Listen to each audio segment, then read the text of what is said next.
Bonjour à toutes et à tous, bonjour et bienvenue. Merci d'avoir répondu à l'invitation du Haut Conseil de la coopération agricole à participer à ce webinaire consacré à la gouvernance dans les coopératives agricoles. Alors, la question autour de laquelle nous allons échanger ce matin, elle réside dans le titre même de ce webinaire. Pourquoi la gouvernance est-elle un enjeu pour demain? Nous allons ensemble essayer de répondre à cette question et nous allons le faire en plusieurs séquences. Dans quelques minutes, nous aurons un temps d'échange avec Daniel Chéron, le président du HCCA. Bonjour Daniel. Bonjour. Et puis après cet échange introductif, nous aurons deux tables rondes. La première sera consacrée au lien entre associés coopérateurs et la seconde, en fin de matinée, portera sur les dynamiques de gouvernance au sein des conseils d'administration. Alors ce webinaire, cette matinée, c'est votre matinée. N'hésitez pas à participer. Vous pouvez nous envoyer vos questions, vos remarques, vos commentaires, vos témoignages aussi via le chat et je me ferai à ce moment-là votre porte-parole. Le ministre de l'Agriculture et de l'Alimentation, Julien Denormandie, tenait à être présent avec nous pour ce webinaire, mais un calendrier très serré l'empêche d'être physiquement avec nous ce matin sur ce plateau. Il a tenu à nous adresser, à vous adresser un message. On l'écoute.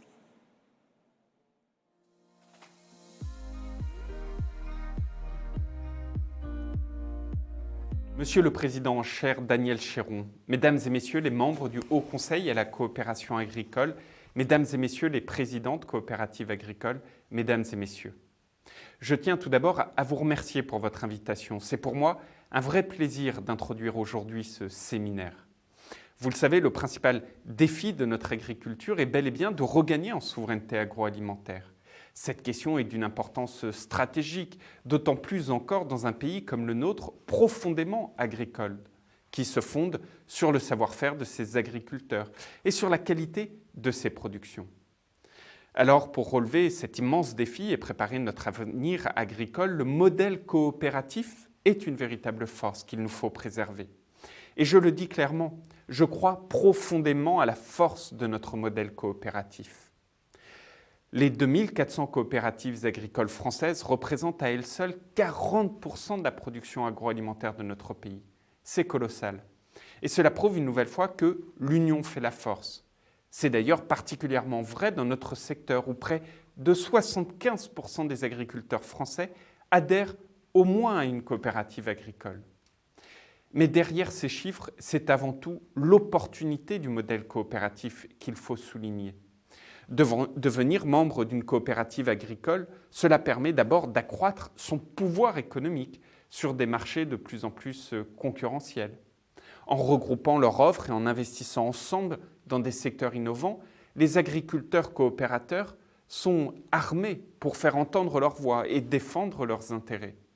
Cela permet également de mutualiser certains investissements majeurs, parfois indispensables, pour relever les défis qui font face à notre agriculture. Je pense ici aux coopératives d'utilisation de matériel agricole, les CUMA, qui permettent ces CUMA d'acquérir plus facilement des agroéquipements modernes et innovants. L'agriculture a toujours été un secteur à la pointe de la technologie et grâce à ces coopératives, nos agriculteurs peuvent parfois bénéficier de toutes ces formidables innovations au service notamment de la transition agroécologique et qui permettent d'améliorer considérablement également les conditions de travail. Alors le plan de relance a été pensé également pour que les coopératives puissent en bénéficier. Je pense par exemple à la prime à la conversion des agroéquipements qui a rencontré un très franc succès dès son lancement et notamment au sein des CUMA.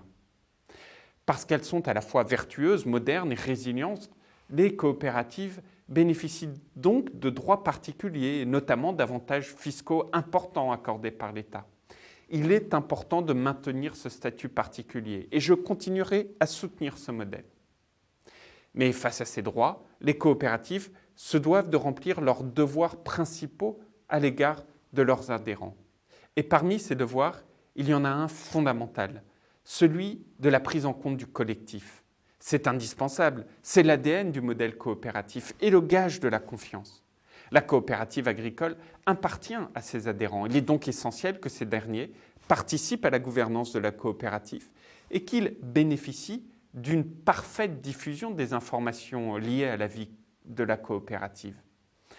La loi Egalim votée en 2018 a d'ailleurs renforcé les obligations des coopératives agricoles en ce sens, notamment concernant le prix de l'offre agricole proposée aux agriculteurs coopérateurs. Vous le savez, à la suite de cette loi, une ordonnance relative à la coopération agricole a été prise pour conforter son rôle exemplaire et garantir une meilleure information des adhérents. Cette ordonnance a aussi impliqué la remise à jour des statuts de toutes les coopératives. Depuis près de 3 ans maintenant, beaucoup de travail a été fait et soyez-en remerciés. De nombreuses coopératives en France ont opéré les modernisations imposées par cette loi. C'est une avancée qu'il ne faut pas négliger et il faut continuer dans ce sens. Il est aussi essentiel que toutes les coopératives françaises fassent les efforts nécessaires pour répondre à ces obligations désormais légales. Cela est d'ailleurs d'autant plus important que certaines critiques continuent d'émerger à l'égard du modèle coopératif. Il nous faut les entendre et continuer à s'améliorer de manière constructive. Là aussi, je serai à vos côtés. Les parlementaires le seront également. Ils l'ont encore réaffirmé en fin de semaine dernière avec la création d'une mission d'information qui viendra nourrir nos réflexions pour une meilleure prise en compte de votre singularité et de votre force. Enfin, je sais pouvoir compter sur le Haut Conseil de la coopération agricole dont la mission est de veiller au respect du droit coopératif. L'ordonnance que j'évoquais a d'ailleurs modifié votre pouvoir de contrôle et de sanction afin qu'il vous soit désormais possible de diligenter des contrôles complémentaires et d'émettre des sanctions graduées. La confiance n'exclut pas le contrôle, et même quand c'est nécessaire, des sanctions. Et je compte donc sur vous pour que les coopératives qui ne respecteraient pas les dispositions prévues dans la loi ou dans les règles soient bien contrôlées et qu'elles soient sanctionnées le cas échéant si les règles ne sont pas fixées et ne sont pas respectées. C'est une question de justice, mais aussi de crédibilité. Alors il nous faut agir en ce sens. Il faut par ailleurs accompagner les évolutions au sein des coopératives et ce terme d'accompagnement dans votre rôle est à mes yeux absolument essentiel. À ce titre, le dialogue que vous menez avec tous les acteurs de la coopération pour, par exemple, améliorer le fonctionnement des coopératives et le rôle d'accompagnement que vous jouez sont, à mes yeux, absolument essentiels. Je me réjouis au cas particulier de la diffusion du guide de bonnes pratiques de gouvernance que vous avez rédigé. Je tiens à saluer la grande qualité de ce travail, réalisé avec le souci d'associer toutes les parties prenantes. Ce guide contribuera à renforcer la confiance des agriculteurs dans le modèle coopératif, mais aussi le rôle clé des coopératives agricoles pour reconquérir notre souveraineté agroalimentaire. Je souhaite donc qu'il soit désormais mis en œuvre partout sur notre territoire afin que chaque coopérative puisse véritablement continuer à moderniser leurs pratiques de gouvernance. Une nouvelle fois, je tiens à saluer le travail essentiel que vous réalisez au profit des coopérations agricoles et donc de notre agriculture. Les échanges d'aujourd'hui continueront, j'en suis sûr, à nourrir nos réflexions pour continuer à avancer vers une plus grande transparence, vers un plus grand soutien, vers un plus grand accompagnement du modèle coopératif. Soyez assurés de mon plein soutien, mais aussi de mon ambition pour agir de concert avec vous et construire des solutions concrètes dans cet objectif. Je vous dis à très bientôt et vous remercie.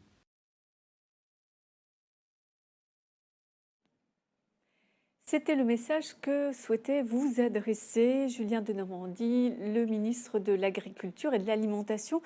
Daniel Chéron, je voudrais d'abord une réaction à ce message qui vous est adressé, à vous et à l'ensemble de la communauté des coopératives agricoles. Alors je voudrais le remercier parce qu'effectivement il a souligné la force du modèle coopératif et je suis évidemment très convaincu de cette force. À l'heure où on parle beaucoup de souveraineté alimentaire de la France, de l'Europe, il me semble que la coopération agricole a effectivement un rôle majeur à jouer dans cet enjeu. Aujourd'hui, elle représente 40% de l'agroalimentaire français. Son chiffre d'affaires consolidé, c'est 86 milliards d'euros de chiffre d'affaires. C'est pas rien, 86 milliards d'euros de chiffre d'affaires. Et donc, effectivement, ce modèle coopératif, il s'inscrit, je dirais, dans la modernité. On y reviendra, je l'espère. pour asseoir encore mieux notre agriculture, nos enjeux agro-industriels d'aujourd'hui et de demain. Je voudrais aussi, Julien de Normandie a beaucoup insisté sur les droits et devoirs des associés coopérateurs. Il est vrai que les associés coopérateurs dans une coopérative sont au cœur du dispositif, donc c'est quelque chose d'important. La loi Egalim a renforcé l'information que l'on doit donner aux associés coopérateurs, donc on y reviendra. Oui. Et puis, bien sûr, les associés coopérateurs ont aussi des devoirs, notamment de participer activement à la construction et à la stratégie de leur coopérative. On sait que parfois, dans les assemblées générales, on a des taux de participation un peu faibles. Donc, comment augmenter cette participation? C'est un des débats qu'on pourra avoir au cours de ces tables rondes, de manière à ce qu'effectivement l'associé coopérateur, qui est, je le rappelle, une coopérative, c'est le prolongement des exploitations agricoles. Donc, il faut que le coopérateur, l'associé coopérateur, se sente complètement concerné par le futur de sa coopérative. Peut-être un dernier point, le ministre a aussi insisté sur le processus d'amélioration, de faire en sorte que le dispositif n'est pas figé. Je crois effectivement que ce guide de gouvernance sur lequel on va revenir s'inscrit dans ce souci d'être en amélioration permanente. Et je suis intimement convaincu que l'amélioration de la gouvernance est un facteur de performance pour les coopératives. Donc c'est tout l'enjeu finalement de ce guide que d'essayer de s'inscrire dans cette recherche de performance. Alors justement, Julien de Normandie a souligné la qualité, la grande qualité de ce guide sur la gouvernance. Pourquoi est-ce que pour vous, c'était une nécessité de mener ce travail assez large en termes de parties prenantes? Ça sert à quoi, ce guide? Alors, ce guide, d'abord, je le rappelle, s'inscrit dans les débats qu'il y a eu autour de la loi Egalim, puisque dans les missions qui ont été confiées au Haut Conseil de la coopération agricole, donc ce guide faisait partie des objectifs donc demandés aux membres du comité directeur pour travailler sur cet aspect gouvernance. Donc nous avons créé un groupe de travail qui a été construit à partir de certains membres de ce Haut Conseil, mais aussi qui a intégré beaucoup de parties prenantes. Alors parties prenantes, ça peut être d'autres coopératives que le secteur agricole qui ont pu nous donner leur regard sur ces enjeux de gouvernance. Ça peut être aussi des commissaires aux comptes, ça peut être des financiers, des réviseurs, enfin une population large qui nous a permis d'avoir vraiment une vision globale des enjeux autour de la gouvernance. Et donc c'est un travail collectif, je dirais, j'insiste beaucoup sur ce travail collectif. Et effectivement, le souci a été d'avoir quelque chose de concret, d'utile aux coopératives, et pas un exercice un peu théorique qui aurait été un peu déconnecté quelque part, travail académique, si vous voulez, en quelque sorte, qui aurait été un peu déconnecté des préoccupations concrètes de nos associés coopérateurs. Là, l'objectif, c'est bien d'être opérationnel au service des coopérateurs et des coopératifs. Mais je voudrais qu'on revienne sur un terme qui est un terme toujours un peu compliqué, qui est au centre de ce guide, c'est ce terme de gouvernance. Gouvernance d'entreprise, c'est toujours un peu compliqué à définir. De quoi parle-t-on exactement dans ce guide et de quoi parle-t-on exactement ce matin? Alors, si je devais essayer de résumer ce qu'est à mes yeux la gouvernance, c'est le dispositif des femmes et des hommes qui vont quelque part piloter l'entreprise.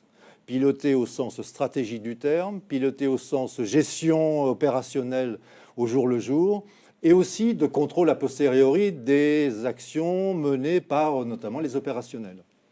Donc d'abord, je dirais que la gouvernance, c'est vraiment les hommes et les femmes qui vont structurer quelque part l'entreprise dans ses enjeux.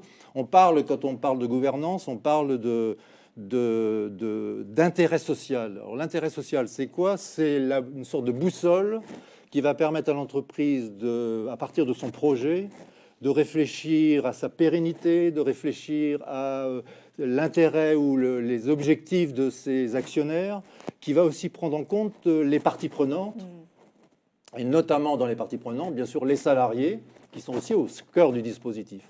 Donc, et puis, bien sûr, d'autres parties prenantes, ça peut être les partenaires, ça peut être le monde financier qui va aider l'entreprise dans ses objectifs. Donc, c'est tout cette organisation humaine, quelque part, qui va déterminer la gouvernance et qui va être le facteur de performance de l'entreprise. Ça parle donc de stratégie, ça parle d'organisation, ça parle de liens humains, mais en quoi est-ce que c'est particulièrement important pour les coopératives agricoles? Alors, les coopératives agricoles ont une spécificité par rapport aux entreprises classiques, c'est qu'elles sont à la fois une entité en tant que telle, une entité morale en tant que telle. Donc il y a la coopérative en tant que telle qui doit évidemment s'inscrire dans une pérennité, donc de consolider sa structure pour assurer son futur. Mais en même temps, il y a le prolongement des exploitations agricoles. Donc quand on réfléchit intérêt social, on a un double intérêt social en quelque sorte. On a l'intérêt social de la coopérative en tant que telle et on a l'intérêt social des associés coopérateurs. Et donc le conseil d'administration qui est au cœur du dispositif, il doit en permanence se poser la question de je dois créer de la valeur, bien sûr, quelle stratégie je peux mettre en place pour créer de la valeur. Mais une fois que j'ai créé cette valeur, comment je la répartis au mieux entre la coopérative en tant que telle et les associés coopérateurs. Et ça, c'est vraiment une spécificité de la coopération agricole, ou de la coopération générale et de la coopération agricole en particulier, parce que dans une entreprise, finalement, l'objectif, c'est de maximiser le profit. Et à la limite, c'est maximiser le profit à court terme. Dans une coopérative, on n'est pas dans cette logique-là, on est dans une vision à long terme de répartition au mieux de la valeur entre les associés coopérateurs et leurs coopératives. Et alors justement, comme les agriculteurs sont au conseil d'administration des coopératives, ça devrait être plus facile, des questions de gouvernance devraient se traiter très aisément. Alors je dirais à votre question, oui et non. Oui, dans le sens où effectivement, le conseil d'administration est composé d'agriculteurs. Donc qui, mieux qu'un agriculteur, peut comprendre les problèmes d'agriculteurs? Donc effectivement, de ce point de vue-là, on a une proximité, je dirais, intellectuelle pour bien appréhender les enjeux des agriculteurs. Mais en même temps, on leur demande beaucoup, parce qu'on leur demande d'être agriculteurs et en même temps de diriger une coopérative avec toutes ses composantes stratégiques, financières, innovation, internationalisation. Donc c'est pas aussi facile pour un agriculteur que ça de trouver, ne serait-ce qu'en termes d'emploi du temps, je dirais le temps nécessaire pour à la fois continuer à faire vivre son exploitation agricole et en même temps d'être, je dirais, à l'aise dans un nombre de sujets de plus en plus variés, de plus en plus complexes. Et donc comment un administrateur, aussi brillant soit-il, peut-il réussir quelque part à manager dans sa tête tous ces enjeux? C'est un des problématiques des coopératives agricoles. Parmi tant d'autres, donc il y aura aussi, on en parlera ce matin, cette question de la montée en compétences et cette question de la disponibilité. On sait à quel point les agriculteurs ont des emplois du temps très chargés, des agendas souvent un peu compliqués. On comprend bien, Daniel Chéron, l'ensemble des enjeux à discuter, à mettre en débat, à partager autour de ces questions de gouvernance. Mais très concrètement, ce matin, qu'est-ce que vous attendez de ce webinaire que nous partageons? Alors, moi, je pense qu'il y a deux enjeux majeurs dans la gouvernance d'une coopérative. Il y a le rôle des associés coopérateurs. Il y aura une première table ronde, d'ailleurs, qui va effectivement réfléchir aux enjeux des associés, enfin, quelles sont les problématiques majeures des associés coopérateurs en termes notamment d'animation territoriale. Qu'est-ce qu'ils attendent finalement de leur coopérative? Comment ils peuvent se sentir acteurs du futur de la coopérative? Et puis il y a le conseil d'administration qui est au cœur du dispositif. C'est l'objet de la deuxième table ronde où là, effectivement, comment un conseil d'administration peut-il appréhender tous les enjeux stratégiques de la coopérative et puis comment ils peuvent jouer leur rôle de surveillance de la gestion qui va être bien sûr exercée par un pouvoir exécutif, donc l'équipe de direction. Donc c'est autour de tout ça que l'on va réfléchir et donc dans une logique d'amélioration, c'est-à-dire qu'on n'est pas dans un dispositif figé, il n'y a pas une gouvernance idéale qu'on pourrait quelque part avoir comme recette et appliquer pour toutes les coopératives. Non, il faut prendre en compte les spécificités de chacune des coopératives et de réfléchir gouvernance adaptée aux enjeux de chacune des coopératives. Avec au plus l'état d'esprit de se dire c'est un mouvement permanent d'évolution, le monde autour de nous évolue, les enjeux des coopératives évoluent. Comment la gouvernance peut-elle quelque part prendre en compte cette mouvance pour être en permanence le plus efficace possible? Permettre d'avancer. C'est ce qu'on va voir ce matin.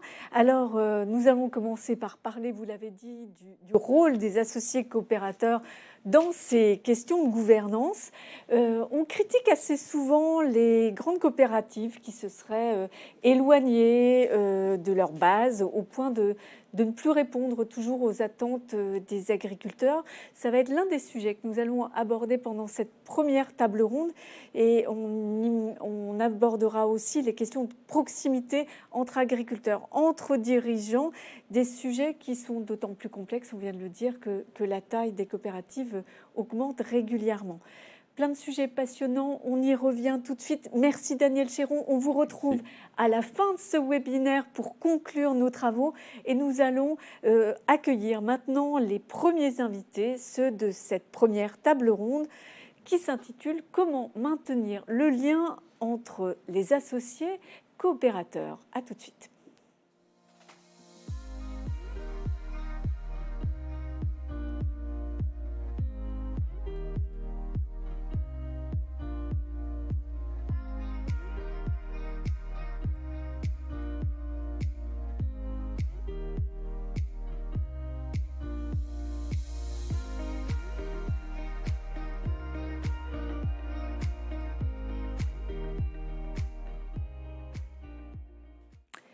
Première de nos tables rondes de la matinée, nous accueillons Dominique Chargé, Gilles Bars et Evelyne Guillem. Merci d'être là tous les trois avec nous. Vous avez retiré vos masques, mais encore une fois, nous enregistrons ce webinaire dans des conditions de sécurité sanitaire parfaites. Vous avez le gel hydroalcoolique sur les tables, n'hésitez pas à vous en servir. Nous allons avec vous évoquer ce lien entre les associés coopérateurs, un lien que l'on souhaite en général fort. On va voir comment il évolue et comment on peut le renforcer avec vous. Dominique Chargé, vous êtes président de la coopération agricole et vice-président de Terrena. Gilles Bars, vous êtes président délégué de l'Association nationale de révision et vous êtes membre du comité directeur du HCCA. Et Evelyne Guillem, vous êtes présidente de l'ACUMA Front de Pras et membre du comité directeur du HCCA. Alors, on va parler de ce statut et de cette fonction d'associé coopérateur. Ce qu'on sait, c'est que contrairement au statut des actionnaires dans les entreprises privées, quand on est coopérateur dans une coopérative, on a une double qualité. On est associé, on détient des parts, donc jusque-là c'est relativement classique. Et puis on est aussi coopérateur par un lien contractuel, puisque on travaille à travers la coopérative pour la collecte, l'approvisionnement. C'est quand même un peu particulier, ça fait l'une des spécificités de la coopération agricole. En quoi est-ce que ça marque un système de gouvernance, Dominique Chargé ? Bonjour, et d'abord je suis ravi de participer ce matin à ce webinaire. Je voudrais remercier le HCCA d'avoir pris cette initiative et remercier également Julien de Normandie pour le petit mot d'accueil qu'il a fait d'introduction, en reposant effectivement les enjeux par rapport au monde coopératif dans le monde agricole et agroalimentaire. Effectivement, ce qui fait la spécificité du modèle coopératif, mais en même temps sa force, c'est cette particularité du mode de gouvernance et donc de cette double qualité, comme on dit, de chaque agriculteur adhérent d'une coopérative, d'être à la fois un actionnaire, un sociétaire avec des parts sociales, donc d'être propriétaire de cette coopérative, et d'être en même temps apporteur. D'ailleurs, on ne parle pas de vente au sens strict quand on est adhérent d'une coopérative. On apporte sa production à la coopérative, puisque Daniel Chéron l'a dit, et c'est très juste, la coopérative est le prolongement de chacune des exploitations de son adhérent. Autrement dit, ce que l'on fait quand on est en coopérative, on investit collectivement dans un outil d'approvisionnement de nos exploitations, de collecte et de transformation de la production de nos exploitations, et nous mettons en marché, nous sommes en fait maîtres du destin, de la destinée de la production de nos exploitations à travers la coopérative qui fait pour nous, finalement, pour chacun des agriculteurs adhérents, cet acte de transformation et de commercialisation. Mais cette idée que vous développez, qui était peut-être évidente dans le passé, le lien à la coopérative, pour nombre d'agriculteurs, il est beaucoup moins évident aujourd'hui. Vous le savez aussi bien que moi, sûrement mieux que moi. Aujourd'hui, beaucoup d'agriculteurs disent « je vais vendre à la coopérative ». Oui. Donc, la conscience de ce lien fort, de ce prolongement, est-ce qu'elle n'est pas un petit peu en train de se déliter ? Non, je ne pense pas d'ailleurs. Elle est complètement moderne comme idée. Il faut sans doute, de notre point de vue, aussi être dans un processus d'amélioration continue, permanent de ce processus de gouvernance, parce que, ça a été dit également, mais je le redis, ça donne à la fois des droits lorsqu'on est actionnaire et donc co-décideur dans sa coopérative, mais ça donne aussi des devoirs, c'est celui de s'impliquer. Donc ce lien, il doit fonctionner dans les deux sens. C'est-à-dire il doit y avoir effectivement cet engagement des dirigeants de la coopérative vers l'information des associés coopérateurs, et il doit y avoir l'engagement également des associés coopérateurs à la participation de la vie et de la gouvernance, de la stratégie et de la gestion de la coopérative. Alors par délégation, puisque l'organe souverain dans une coopérative, c'est l'Assemblée générale, qui délègue par mandat à un conseil d'administration la gestion de la coopérative. Donc il y a évidemment cet engagement. Alors, est-ce que le processus se délite? Je ne pense pas. On est aujourd'hui... le rôle d'un administrateur de coopérative, dont je fais partie et comme mes collègues, c'est celui finalement d'adapter notre coopérative à l'époque dans laquelle nous sommes, à l'époque, aux conditions sociales et aux conditions économiques de notre époque. Donc ces conditions évoluent, et au même titre que l'évolution de la société, l'organisation et la gouvernance de nos coopératives va évoluer aussi pour s'adapter à ce que sont les nouvelles demandes, les nouvelles attentes des adhérents, des associés coopérateurs, mais également de la société d'une manière générale. Alors justement, l'un des participants derrière son ordinateur nous suggère, la question aurait dû être comment entretenir le lien entre la gouvernance de l'entreprise et ses sociétaires. Cette question l'entretient. Vous avez souligné la question de l'évolution donc des relations. Evelyne Guillem, je voudrais revenir justement sur cette approche un peu historique. Dans le passé, c'était relativement simple les relations qu'on pouvait avoir en tant qu'agriculteur avec la coopérative. On apportait les produits, des produits assez peu diversifiés, assez segmentés. On attendait de la coopérative qu'elle les mette en vente au meilleur prix, dans les meilleures conditions pour l'agriculteur. Aujourd'hui, tout est quand même beaucoup plus complexe. On est obligé d'intégrer l'internationalisation. On a des niveaux d'exigence en termes de qualité, en termes de niveau de formation. Est-ce que cette complexité nouvelle et croissante, est-ce qu'elle brouille pas un peu les relations entre les coopérateurs et la coopérative ? Effectivement, c'est devenu de plus en plus compliqué. Justement, cette complexité, est-ce que quelque part, ce n'est pas un challenge aussi pour nos coopératives ? Il ne faut pas oublier que les coopératives, peu importe leur grandeur, existent pour répondre à des besoins, à des attentes de nos associés coopérateurs. Et je crois qu'aujourd'hui, un des enjeux, justement, pour pouvoir répondre à ces attentes, c'est de connaître exactement ce qu'ils ont besoin, et c'est la proximité. Je crois qu'il faut maintenir cette proximité, créer ce lien entre l'associé coopérateur et la coopérative, le maintenir, garantir cette écoute pour que justement on soit au plus près de leurs attentes.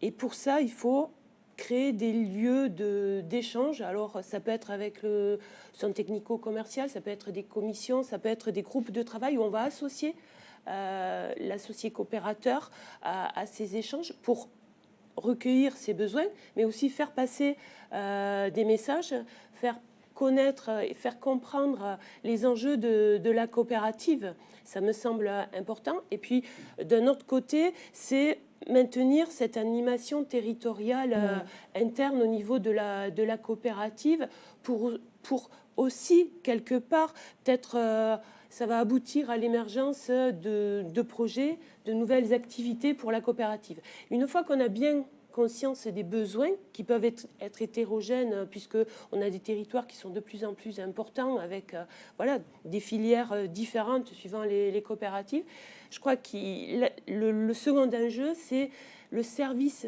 qui va être proposé à nos adhérents. Du coup, ça veut dire qu'on a besoin d'une montée en compétences, puisque le niveau de formation des agriculteurs est de plus en plus élevé, donc ils sont de plus en plus exigeants. Donc ce besoin de compétences, c'est aussi au niveau de la coopérative de former ses collaborateurs pour que derrière on ait une réponse qui corresponde justement à ce niveau d'exigence. Alors, vous avez parlé à la fois de formation, de montée en compétences. Je voudrais revenir sur le début de votre intervention.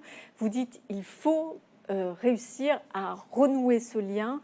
Reste la question du comment on peut appeler de ses voeux un lien qui se noue à nouveau, qui devient fort, mais il va falloir mettre en place des actions. Alors, Gilles Bars, vous préconisez justement la mise en place de groupes de travail, vous l'avez dit Evelyne, de commissions, vous avez aussi mis en place des clubs de progrès, des réunions techniques.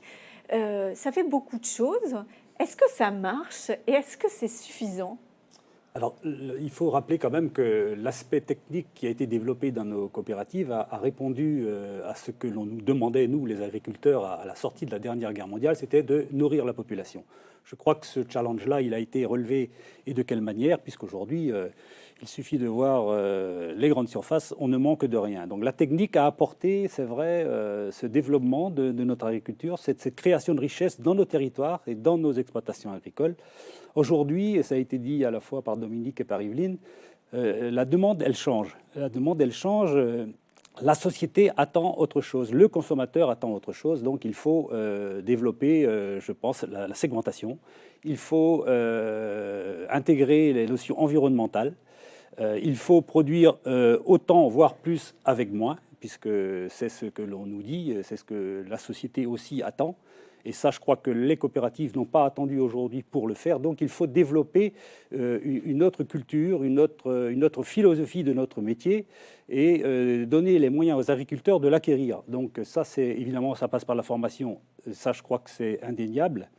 Mais ça passe aussi par le rôle en lui-même de la coopérative, c'est-à-dire de décliner au niveau de ses associés coopérateurs l'information qu'ils doivent intégrer pour justement répondre à ces défis.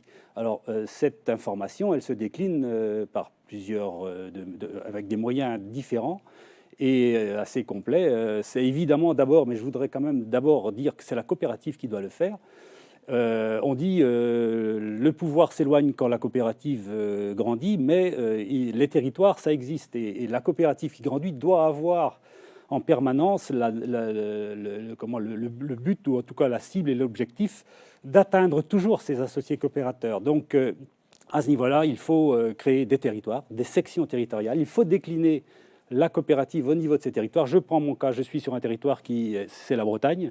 4 départements, c'est immense. Il y a des spécificités régionales au niveau des conditions agroclimatiques et des demandes des uns et des autres. La demande d'un producteur de légumes sur le nord Finistère n'est pas la même qu'un éleveur de vaches allaitantes dans le centre Bretagne, par exemple. Donc il faut répondre à tout ça, et pour ça, il faut décliner la coopérative en territoire. Et il faut aller dans les territoires porter l'information. L'information, c'est quoi ?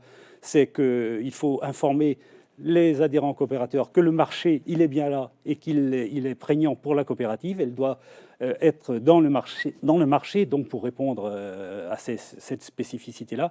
Elle est encore dans la technique, bien évidemment, et puis elle est surtout dans la notion environnementale qu'il faut aussi intégrer. Et la coopérative et les coopératives sont là pour aider leurs adhérents à atteindre ça. Ce que j'entends bien, Gilles Bars, c'est que votre mission, elle est réellement d'accompagner les agriculteurs, comme dans l'après-guerre, vous avez accompagné sur la technique, mais accompagné sur les questions environnementales et l'approche territoriale. Tout à fait. Dominique, vous souhaitiez ajouter un mot sur cette question ? Je pense que c'est tout à fait ça. Je pense que l'objet des coopératives, c'est de répondre finalement aux enjeux auxquels elle a à faire face dans le monde dans lequel elle vit. C'est vrai que les enjeux pour lesquels les coopératives se sont considérablement développées après la Deuxième Guerre mondiale, et notamment dans les années 60-70, ils étaient de répondre à une demande en quantité, finalement, de l'alimentation de nos concitoyens.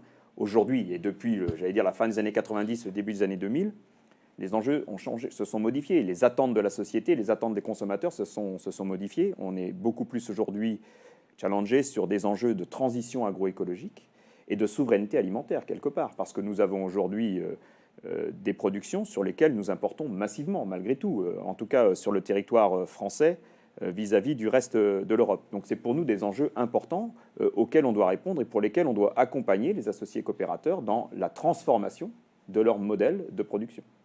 Est-ce que les associés coopérateurs sont conscients de cette nouvelle dimension du rôle des coopératives? Vous dites oui, Oui, moi je suis convaincu aussi, bien sûr. Ils ont les moyens aujourd'hui modernes pour s'informer. La coopérative est un vecteur d'information, Internet est un vecteur d'information. Voilà, donc l'information, elle passe, ils en sont conscients. Et je crois qu'ils ont pris le challenge à bras-le-corps. On est là pour les aider, bien sûr, les coopératives, hein, avec nos techniques et nos techniciens qui font un travail remarquable sur le terrain. Donc on est là pour les accompagner là-dessus, et on le fait. Accompagnement, information, on entend bien sur des sujets nouveaux. Et puis aussi, au-delà de ça, la formation, la question de la formation, parce qu'il ne suffit pas d'être informé sur des nouveaux enjeux, même accompagné. Il y a un enjeu fort, Evelyne, de formation des associés coopérateurs et des dirigeants au sein des coopératives. Tout à fait. Effectivement, la formation, c'est vraiment un outil pour permettre d'améliorer aussi la relation entre les associés coopérateurs et les dirigeants. Je pense qu'il faut, quand un jeune adhérent arrive dans une coopérative, lors de son entrée, il est important qu'il connaisse parfaitement le fonctionnement et l'organisation d'une coopérative. Et il y a 2 points clés importants à l'entrée d'un adhérent, c'est l'accueil dans sa coopérative, les premiers échanges qu'on va avoir avec lui, et c'est la formation qu'on va pouvoir lui proposer. Alors j'ai l'exemple concret de ma propre CUMA, puisque je suis présidente d'une CUMA depuis peu de temps, et en moins d'un an et demi, j'ai 6 nouveaux jeunes agriculteurs qui ont frappé à la porte de ma CUMA pour venir adhérer, parce qu'ils avaient eu écho quand on achetait du matériel de binage, ils sont pratiquement tous en bio. D'autres, c'était pour l'achat d'un gros tracteur, tout ça pour réduire les coûts de mécanisation. Et lors du premier échange, j'ai découvert qu'ils ne connaissaient pas ou très peu les principes de la coopération. Tout à fait, et le fonctionnement d'une CUMA ou d'une coopérative. Donc je me suis dit, il faut qu'ils partent en formation.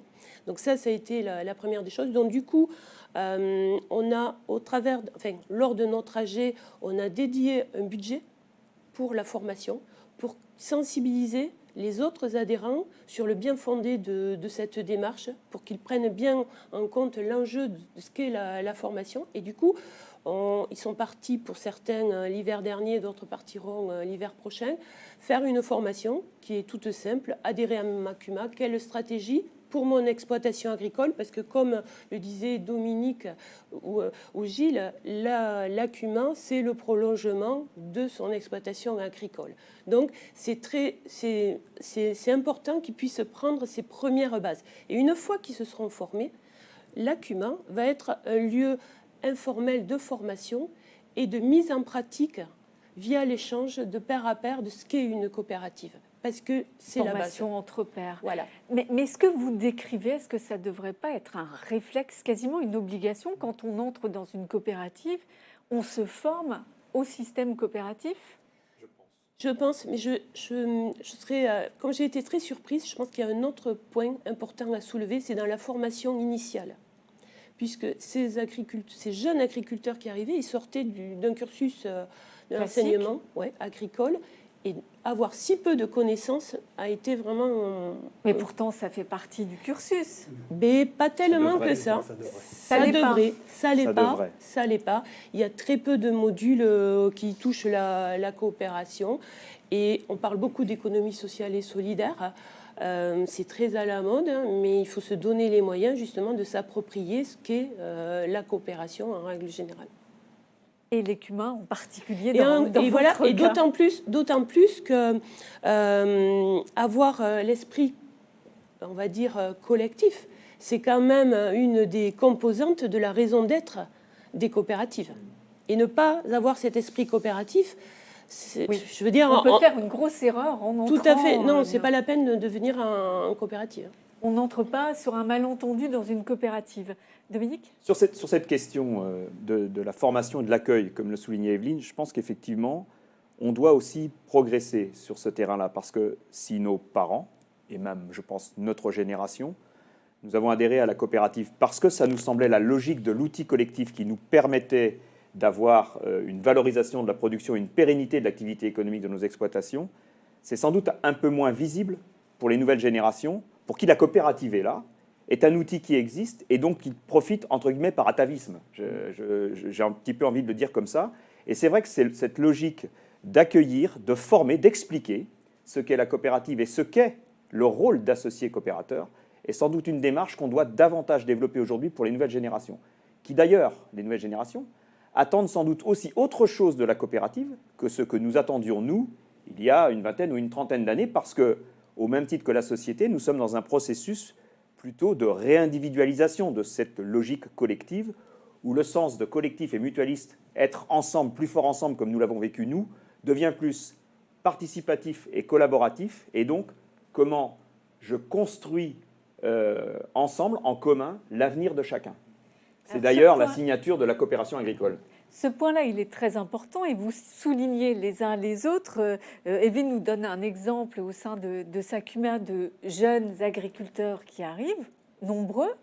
J'ai envie de vous demander si c'est la règle partout. Est-ce qu'aujourd'hui, au sein des coopératives, c'est simple, c'est facile d'accueillir les nouvelles générations? Est-ce qu'ils viennent? Est-ce qu'ils sont présents un peu partout dans les instances de gouvernance et très actifs dans les coopératives?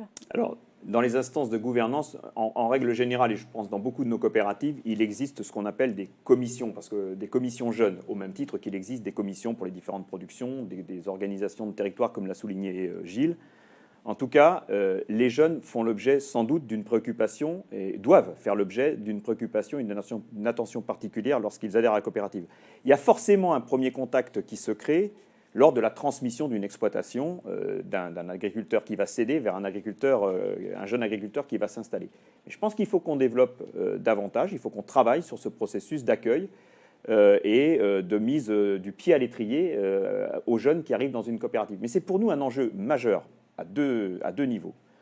Le premier, c'est celui du renouvellement des générations en agriculture. Parce qu'on sait qu'un agriculteur sur deux, pratiquement, va céder son exploitation dans les 10 ans qui viennent. Et il faut qu'on soit actif pour favoriser l'installation et le renouvellement des générations. Je vais me permettre de mettre les pieds dans le plat. Est-ce que la problématique de renouvellement des générations qu'il y a dans l'agriculture, est-ce que vous l'avez au sein des coopératives aujourd'hui? De la même façon, on l'a pour renouveler les générations dans les exploitations et pour renouveler aussi la population des responsables dans les coopératives. Donc c'est important pour nous d'avoir, j'allais dire, un processus qui permette régulièrement d'intégrer, je n'aime pas le terme, mais en tout cas d'accueillir des jeunes dans les différentes instances de gouvernance et dans les conseils d'administration dont on doit mesurer le renouvellement à des périodes régulières pour faire en sorte qu'il y ait l'accueil de jeunes qui puissent prendre la place des plus anciens dans les temps qui viennent. Ça pose des problèmes. Ça pose des problèmes d'organisation pour chacun des jeunes parce que consacrer du temps collectif nécessite de laisser du temps individuel dans son exploitation, donc il faut pouvoir se libérer, il faut pouvoir se former, ça a été dit, même si les jeunes générations sont évidemment mieux formées, enfin de mieux en mieux formées, il faut pouvoir se former à ce que sont le contexte de la gestion d'une coopérative. Il faut connaître évidemment les contextes de marché, mais je pense qu'il faut aussi connaître les contextes environnementaux, c'est-à-dire notre environnement immédiat, contexte social, contexte territorial. Je pense qu'il faut savoir appréhender toutes ces questions-là quand on est administrateur. C'est un énorme investissement. Absolument, absolument. À la fois en compétences, en temps, en mobilisation. Absolument. Et c'est sans doute un des facteurs clés et déterminants de la façon dont on sera capable de renouveler les générations de responsables dans les coopératives qui conduiront eux-mêmes le destin collectif. C'est un point central, un nœud, Gilles? Pour revenir là-dessus, je pense que les jeunes, déjà, il faut savoir ce que l'on appelle jeunes. Les jeunes, quand ils s'installent, leur premier objectif, c'est bien de conforter leur installation, de créer, de mettre sur les rails leur exploitation personnelle.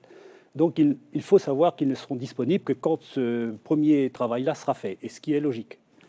Ensuite, Dominique l'a dit, l'accueil à la coopérative, il est fondamental. Je pense qu'il faut, et ça c'est le rôle des administrateurs en place, il faut, dès que le jeune a le temps de participer de près ou de loin à des commissions, à des assemblées, dans les territoires, il faut être en capacité de les repérer, c'est-à-dire de savoir, parce qu'on ne s'improvise pas administrateur de coopérative.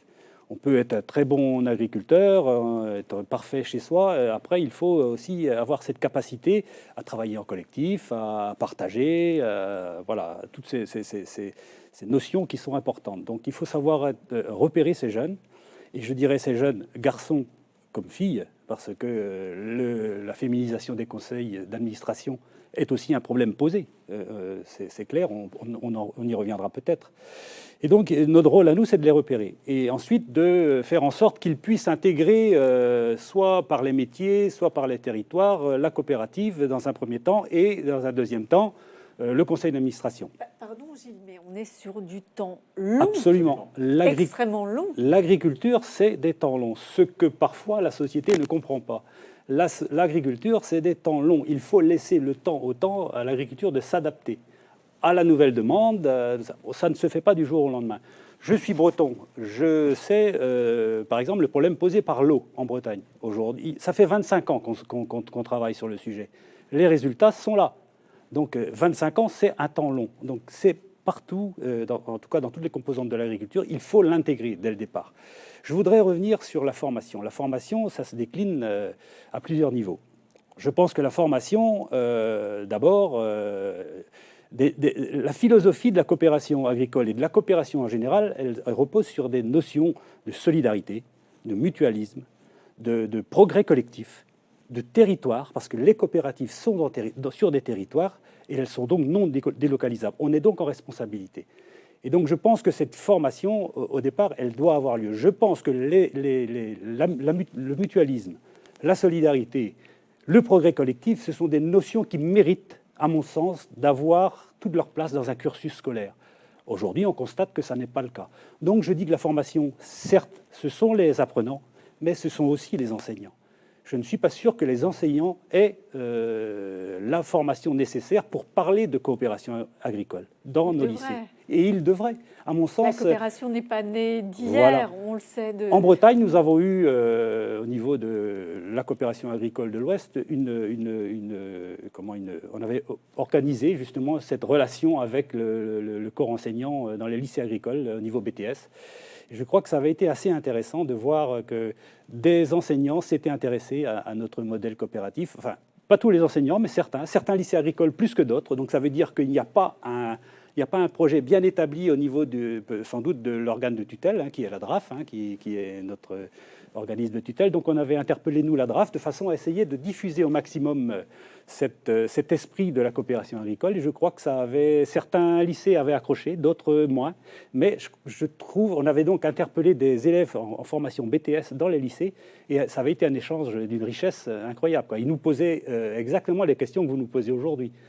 Donc voilà, donc c'était très intéressant, mais je pense qu'il faut aussi... Alors après, pour revenir aux jeunes, donc les jeunes, il faut leur laisser le temps de s'installer, et ensuite il faut les accueillir, il faut leur présenter ce que c'est que la coopérative, il faut leur présenter les outils, parce que ce que disait Dominique est vrai, notre génération, elle adhérait à la coopérative de manière naturelle, parce que c'était comme ça, les choses étaient plus simples, voilà, le marché était plus simple, on apportait notre production, elle était transformée, elle était pratiquement consommée sur le pays. Aujourd'hui, les choses ont changé. Aujourd'hui, on est en concurrence permanente avec nos concurrents mondiaux. Donc, la donne a changé à ce niveau-là. Alors, dans ce qu'on vient de se dire, il y a beaucoup d'éléments. Il y a des enjeux nouveaux, il y a un contexte nouveau, il y a... Dans les missions et les missions de gouvernance qui sont celles de la coopération, il y a à la fois une information, un accompagnement, de la formation, vous l'avez dit, et même la formation initiale. Et puis, il y a des freins qui expliquent peut-être ce besoin de renouvellement au sein de la gouvernance des coopératives. Vous nous avez parlé des jeunes, je voudrais qu'on parle de la féminisation aussi. Et donc, Evelyne, je vais vous poser la question à vous en premier. Féminisation dans la gouvernance des coopératives, c'est une bonne chose ou c'est politiquement correct ? Si c'est politiquement correct, c'est pas, ça me convient pas trop. Je pense que les femmes représentent un certain pourcentage dans le monde agricole et elles ont toute leur place en fonction de ce pourcentage. Ça a été le cas pour les élections en chambre. À peu près, on a donné un pourcentage. Il faut que ça corresponde exactement au potentiel qu'il peut y avoir de femmes sur un territoire qui veulent s'impliquer. Alors là aussi, la féminisation, Gilles a parlé d'un temps, d'une phase d'installation et puis après d'une seconde phase où on peut mieux s'impliquer. Et je crois qu'une femme aussi, c'est pareil. On a des fois d'autres objectifs au départ et on peut s'investir un peu plus tard. Moi, pour ma propre CUMA, j'ai 2 agricultrices qui sont au sein de mon conseil d'administration et ce sont des agricultrices. Je veux dire, elles ont fait c'est pas juste le titre, elles sont vraiment impliquées sur leur exploitation. Et dans mon conseil d'administration de fédération de CUMA au niveau départemental, elles sont 4. Donc je pense qu'il faut leur laisser de la place aussi. Mais voilà, c'est en fonction du pourcentage un petit peu de ce que représente la population féminine. Là aussi, il faut prévoir le temps long. C'est ce que nous disait Gilles tout à l'heure. Laisser le temps au temps pour cette montée en puissance au sein des... Après, je pense que le fait qu'il y ait des femmes, on a des fois une vision complètement différente, une approche qui est différente, une façon de dire qui est différente et qui, par rapport aux problématiques de société, peuvent passer plus... Enfin, les messages peuvent être mieux appréhendés ou mieux compris quand c'est une femme qui va le dire. On communique mieux, c'est ça ? C'est pas qu'on communique peut-être mieux, je pense qu'on le dit avec plus de simplicité, de sincérité et d'émotion qui font que les choses passent mieux. Dominique ? Oui, moi je pense que cette réalité, on doit faire avec cette réalité. Je pense que les conseils d'administration comme instance de réflexion et d'orientation et de décision doivent fonctionner avec la diversité des populations auxquelles elles ont affaire et que, on parlait des jeunes et on parlait des femmes, doivent être représentés à la proportion, j'ai même pas le terme, doivent être représentés dans nos organisations et de réflexion collégiale. Je voudrais revenir sur l'esprit coopératif, si on a encore une minute, revenir sur ce que disait Gilles. Moi, je pense qu'effectivement, au même titre que je pense dans l'ensemble de la société, cette notion du collectif, au sens mutualiste, au sens tel qu'on l'a vécu depuis 30 ans, être ensemble, a un peu quitté à la fois, je pense, les sphères du sentiment des plus jeunes aujourd'hui, mais aussi, et ça je le regrette, les sphères de l'enseignement initial notamment. Ça, c'est dommage. En revanche, au profit d'ailleurs d'une plus grande réindividualisation des destins et des projets. Mais ça, on doit le respecter. Moi, je pense que les jeunes aujourd'hui sont dans des initiatives beaucoup plus individuelles, beaucoup plus d'un projet maîtrisé, unique, dont ils veulent maîtriser un peu les clés et le destin. Ça, c'est respectable. Je pense que c'est une évolution de la société qui est un marqueur fort de notre temps et auquel on doit aussi, nous, savoir répondre en adaptant nos coopératives pour répondre à ça. Pour autant, il ne faut pas qu'on perde l'esprit coopératif et ce qu'est cette force du collectif pour répondre à ces initiatives individuelles. C'est ça que je veux dire aujourd'hui. Chaque projet est respectable et est unique, et la coopérative, dans sa forme collective, doit répondre à cette somme d'individualisation des projets. Alors justement, je m'interrogeais sur cet esprit des coopératives. Gilles nous a parlé de solidarité. Vous avez souligné ce point particulier que ça fonctionne, la coopération, sur la solidarité. Absolument. Mais est-ce que les difficultés actuelles, peut-être de renouvellement, est-ce qu'elles ne traduisent pas justement des fractures ou à minima des tensions au sein même du monde agricole et en tout cas des chemins différents pris par les agriculteurs qui empêcheraient de construire de façon aussi robuste que précédemment cette solidarité. Est-ce que ça ne traduit pas des fractures dans le monde agricole ? Des fractures, je ne sais pas si on peut parler de fractures, ça traduit des évolutions comme dans le reste de la société, d'initiatives et de réindividualisation des destins et des projets. Pour autant, ce que représente la coopérative sur un territoire a plusieurs valeurs de solidarité. La première, c'est la solidarité entre les différentes productions au sein d'un territoire dans une coopérative polyvalente qui permet à des productions en difficulté de bénéficier à des moments particuliers de la bonne santé économique du reste de la coopérative pour pouvoir passer ces moments difficiles. Ça, c'est la première chose. La deuxième chose, c'est une solidarité transgénérationnelle. La coopérative, nous l'avons héritée de nos parents et nous l'avons empruntée à nos enfants. Notre rôle, c'est de l'adapter pour que cet outil collectif de territoire puisse continuer d'assurer la pérennité de l'activité agricole et économique du territoire sur lequel elle est. Ça, c'est important. Solidarité transgénérationnelle. Et la troisième solidarité, c'est une solidarité de territoire qu'on n'a sans doute pas encore bien perçue, mais qui est que nos organisations collectives, nos organisations coopératives doivent aussi s'intéresser à la façon dont elles peuvent mieux répondre à des initiatives, à des projets, à des implications de territoire qui dépassent le spectre de notre rôle agricole et agroalimentaire. C'est-à-dire peut-être mettre nos locaux, par exemple, plus à disposition des différentes initiatives, des différents besoins que peuvent avoir d'autres collectivités, d'autres formes, d'autres associations sur les territoires. C'est peut-être beaucoup plus acteur d'un destin collectif de territoire plus que d'un destin agricole et agroalimentaire. Je pense que c'est une donnée forte dans laquelle on doit plus s'inscrire aujourd'hui. Ça fait partie des valeurs que nous avons mis en avant au niveau de la coopération agricole dans la réflexion que nous avons conduite en 2020. Gilles ? Vous savez que souvent dans nos territoires, le dernier commerce dans une commune, c'est souvent le magasin de la coopérative qui sert de dépôt de pain, qui sert de boîte postale. Et donc ça rejoint complètement ce que dit Dominique et on a un vrai rôle. D'autre part, quelque chose qui n'a pas été évoqué mais qui me semble intéressant, et la coopération agricole s'est engouffrée dans la démarche, c'est la notion de RSE, responsabilité sociale et environnementale des entreprises. Les coopératives se sont engouffrées là-dedans. Elles ont créé, moi je sais que ma coopérative a produit un rapport RSE qui reprend au niveau transversal tous les impacts que peut avoir la coopérative, à la fois au niveau de ses associés coopérateurs, mais de ses salariés et de ses parties prenantes, et donc du territoire. Et donc ce sont des éléments complètement identifiés, quantifiables, et dont on peut mesurer l'évolution, c'est-à-dire on essaye par exemple de voir si les conditions de travail de nos salariés sont, si on peut les améliorer. Je ne vais pas balayer l'ensemble, il y en a une multitude, mais voilà ce que la coopération agricole aussi est capable de faire, c'est-à-dire de prouver par ce rapport RSE qu'elle s'inscrit dans un territoire et qu'elle ne regarde pas seulement son activité de coopérative, mais qu'elle s'étale bien sur l'ensemble de la transversalité de ses composantes. Là, on est vraiment sur des enjeux nouveaux, Oui. acteurs, animateurs du territoire. On a balayé de nouveaux enjeux, donc qui permettraient de répondre à la nécessité de mobiliser les coopérateurs pour qu'ils participent à cette gouvernance.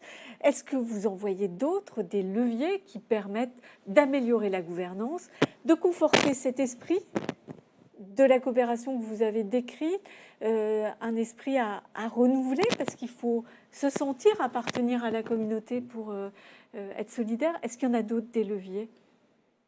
Ça a été dit, enfin, si vous permettez, ça a été dit tout à l'heure, mais je veux bien y revenir.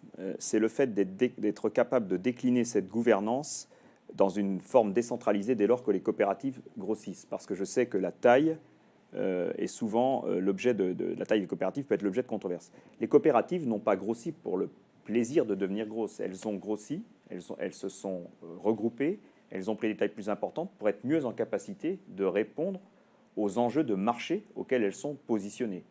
Je veux d'ailleurs citer un chiffre qui est sans doute méconnu mais qui est important. Dans les 2300 coopératives que nous représentons, 93% sont des TPE. 93% sont des TPE. Donc, les grosses coopératives dont on parle sont extrêmement minoritaires en nombre. Elles ont un poids économique important. Donc cette question de la réimplication de l'associé coopérateur au cœur de dynamiques de territoire, et je reviens sur ce qu'on se disait tout à l'heure, est importante. C'est-à-dire se remobiliser, pas seulement autour des questions agricoles et alimentaires qui sont quand même dominantes, mais au cœur de sujets qui sont des sujets de territoire. Nous avons d'ailleurs accueilli au sein de la maison de la coopération rue Sedaine cette année les coopératives de production d'électricité. Personne ou pas grand monde ne sait qu'il existe en France des coopératives de production d'électricité, mais c'est aussi une valeur collective que nous pouvons développer sur les territoires. Donc, cette proximité, et il faut qu'on en parle, parce que dans les arguments, je regarde un peu les contributions qui arrivent, il y a un questionnement autour de la proximité. Pour que les coopérateurs s'impliquent dans la gouvernance de la coopérative, il faut, on l'a dit, qu'ils se sentent appartenir à la communauté et qu'ils se sentent en proximité. Donc, qu'est-ce que vous pouvez faire, que peuvent faire les coopératives pour maintenir ce lien de proximité, quelle que soit la taille de la coopérative? Est-ce que là aussi, il y a des leviers concrets? Moi, je pense qu'il faut insister là-dessus, c'est-à-dire qu'on sait ce que ça coûte à une coopérative d'animer ces sections territoriales. La section territoriale est l'endroit où on est en contact direct avec l'adhérent. On peut parler de ses spécificités, on peut parler du statutaire, c'est-à-dire du fonctionnement coopératif évidemment, mais on parle surtout des spécificités de l'agriculteur. Des problèmes du quotidien. Et donc, or, on sait que ma coopérative qui s'appelle Eureden sur le territoire breton, c'est 16 territoires. Il faut que donc les dirigeants, le directeur, le président, les membres du bureau animent 16 réunions sur un temps donné qui est statutaire, justement. Donc on sait que c'est lourd, mais il faut, à mon avis, passer par là. Il faut absolument qu'on relève ce challenge et qu'on aille dans les territoires tous les ans, échanger avec nos... Moi, je pense que c'est fondamental et qu'il faut mettre les moyens à ce niveau-là pour le faire tous les ans. Evelyne, c'est la même chose dans les cumins? C'est plus simple. On va dire, juste un petit rappel, un agriculteur sur deux est en cumin aujourd'hui. Donc, quelque part, la cumin, c'est la base de l'apprentissage, on va dire, de l'esprit coopératif. Et nous, on a un atout, on parle de proximité, la proximité territoriale, puisque une circonscription territoriale d'une cumin, ça peut être une commune, un canton, 2 cantons, guère plus qu'un département. Donc déjà, il y a cette proximité au niveau du territoire qui est importante. Et puis, il y a la proximité, on va dire, humaine, puisque une cumin, c'est environ en moyenne 20 adhérents par cumin. Pour la mienne, nous sommes 16. Donc, la relation humaine se fait beaucoup plus facilement. On a des échanges réguliers entre la présidente et ses adhérents par téléphone. On se voit, on a un hangar en cumin, donc on se voit sous le hangar. Donc, du coup, au-delà de partager du matériel, on travaille aussi ensemble pour certaines choses. On a des chantiers en commun, donc ça crée vraiment un lien. Et cette appartenance, on va dire, à une cumin, c'est vraiment le prolongement de son exploitation agricole, puisqu'on a, au-delà du... Enfin, la cumin, c'est une coopération de travail partagée qui va au-delà de l'apport d'un produit. Donc, c'est beaucoup plus... La solidarité dont parlait Gilles tout à l'heure est forcément plus facile quand on se connaît et qu'on est en proximité immédiate.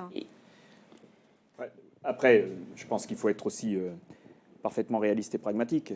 Ce sur quoi nous sommes aussi très largement attendus, c'est sur la performance économique et sur la capacité de rémunération des productions que les adhérents apportent à leur coopérative.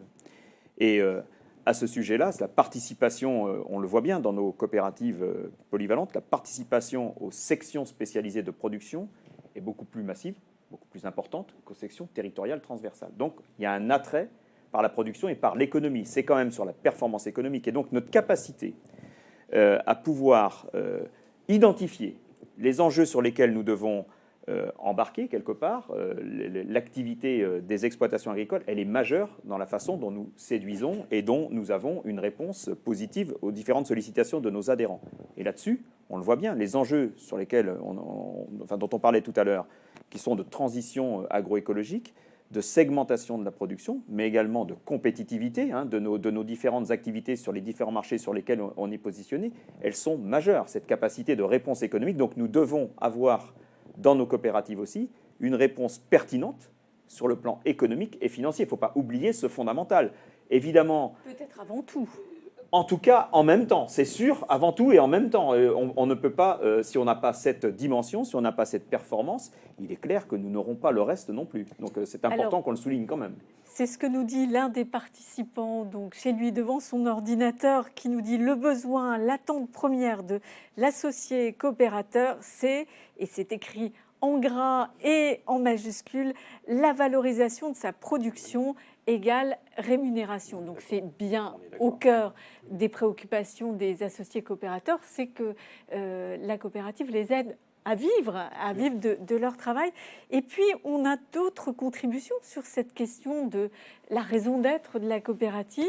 Un participant nous dit, au-delà du prix, la coopérative n'a-t-elle pas un rôle clé vis-à-vis des adhérents dans l'amélioration des résultats techniques, on en a parlé, dans une démarche de progrès sociétal, et la question de territoire, de progrès à l'échelle du territoire est importante, et dans l'accès à des marchés nouveaux. Absolument. Ça rejoint cette question de la valorisation de la production.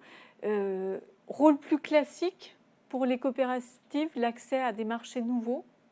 Rôle plus classique, en tout cas rôle évident aujourd'hui, c'est-à-dire être capable d'identifier ce que sont les enjeux, ce que sont les marchés, ce que sont les nouvelles attentes des consommateurs et les attentes de la société, et d'être capable de positionner la transformation, la valorisation de la production des exploitations sur ces enjeux-là.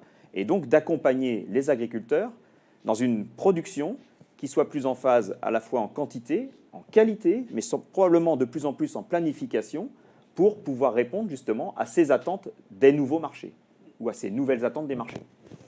Les questions sont très nombreuses, on a beaucoup de contributions. Merci à vous, chez vous, de participer à ce débat. On ne pourra sans doute pas tout aborder. Je voudrais vous poser quand même une toute dernière question à laquelle vous répondrez rapidement, s'il vous plaît. Face à la taille et à l'éloignement des centres de décision, les sociétés de droit commun se présentent comme une alternative à la coopération agricole. Comment argumenter et quelles sont les clés pour remédier à ce ressenti de terrain, notamment chez les jeunes? Là, on est au cœur de l'esprit coopératif. Comment est-ce que vous argumentez? Comment est-ce que vous montrez la spécificité et les réponses particulières qu'apportent les coopératives? En une minute, oui. L'argument clé. La force et la faiblesse de la coopération, c'est que nous sommes dans un dispositif de gouvernance collégiale, participative, démocratique. Autrement dit que les décisions, effectivement, elles ne se prennent pas avec le sentiment, la volonté d'un seul homme. Elles se prennent dans des cercles collégiaux. Ça veut quand même dire effectivement qu'on peut avoir par rapport au monde non coopératif des positionnements ou en tout cas des centres de décision qui soient un peu plus longs. On peut, par délégation, remédier à ces sujets-là. Mais je pense que c'est de réintéresser le jeune, s'ils sont les plus interrogatifs sur ce sujet-là, à ce qu'est cette logique de l'esprit collectif et collégial dans la décision. Revenons à l'esprit. Gilles, en Non, 30 secondes. je n'ai rien à rajouter. Dominique a bien répondu. Je crois que si je devais répondre, je répéterais la même chose que j'ai dit tout à l'heure. Donc, c'est les valeurs que moi, qui m'ont toujours habité. Donc, je pense qu'elles sont tout à fait transposables aux générations qui arrivent. On est aujourd'hui, on le sait très bien, les jeunes, Internet, c'est clair, hein, on a toutes les réponses sur Internet si on veut bien regarder. Sauf que Internet, ça provoque aussi des effets néfastes parfois, c'est-à-dire l'individualisme, le repli sur soi. Et je pense que c'est à l'envers de ce que moi, en tout cas, je préconise dans ma philosophie. On va terminer sur cette philosophie, cet esprit, et je retiendrai la solidarité, le collectif, l'esprit, la proximité, le renouvellement, avec une réponse sur le terrain pour atteindre ces objectifs, répondre à ces enjeux. C'est l'animation du territoire, et ce sera un point. Evelyne? Et moi, juste, je dirais un petit mot. Je pense qu'il faut, l'atout de l'esprit coopératif, c'est justement la puissance du groupe pour un projet qui est partagé. Très bien. Merci à tous. Je vais vous inviter à quitter le plateau et nous allons, à votre place, accueillir les intervenants suivants. Ils vont nous parler des dynamiques du conseil d'administration. Quelles sont ces dynamiques? Comment les favoriser? Nous en parlons dans un instant avec Olivier de Bohan, Agnès Duvert et François Lafitte.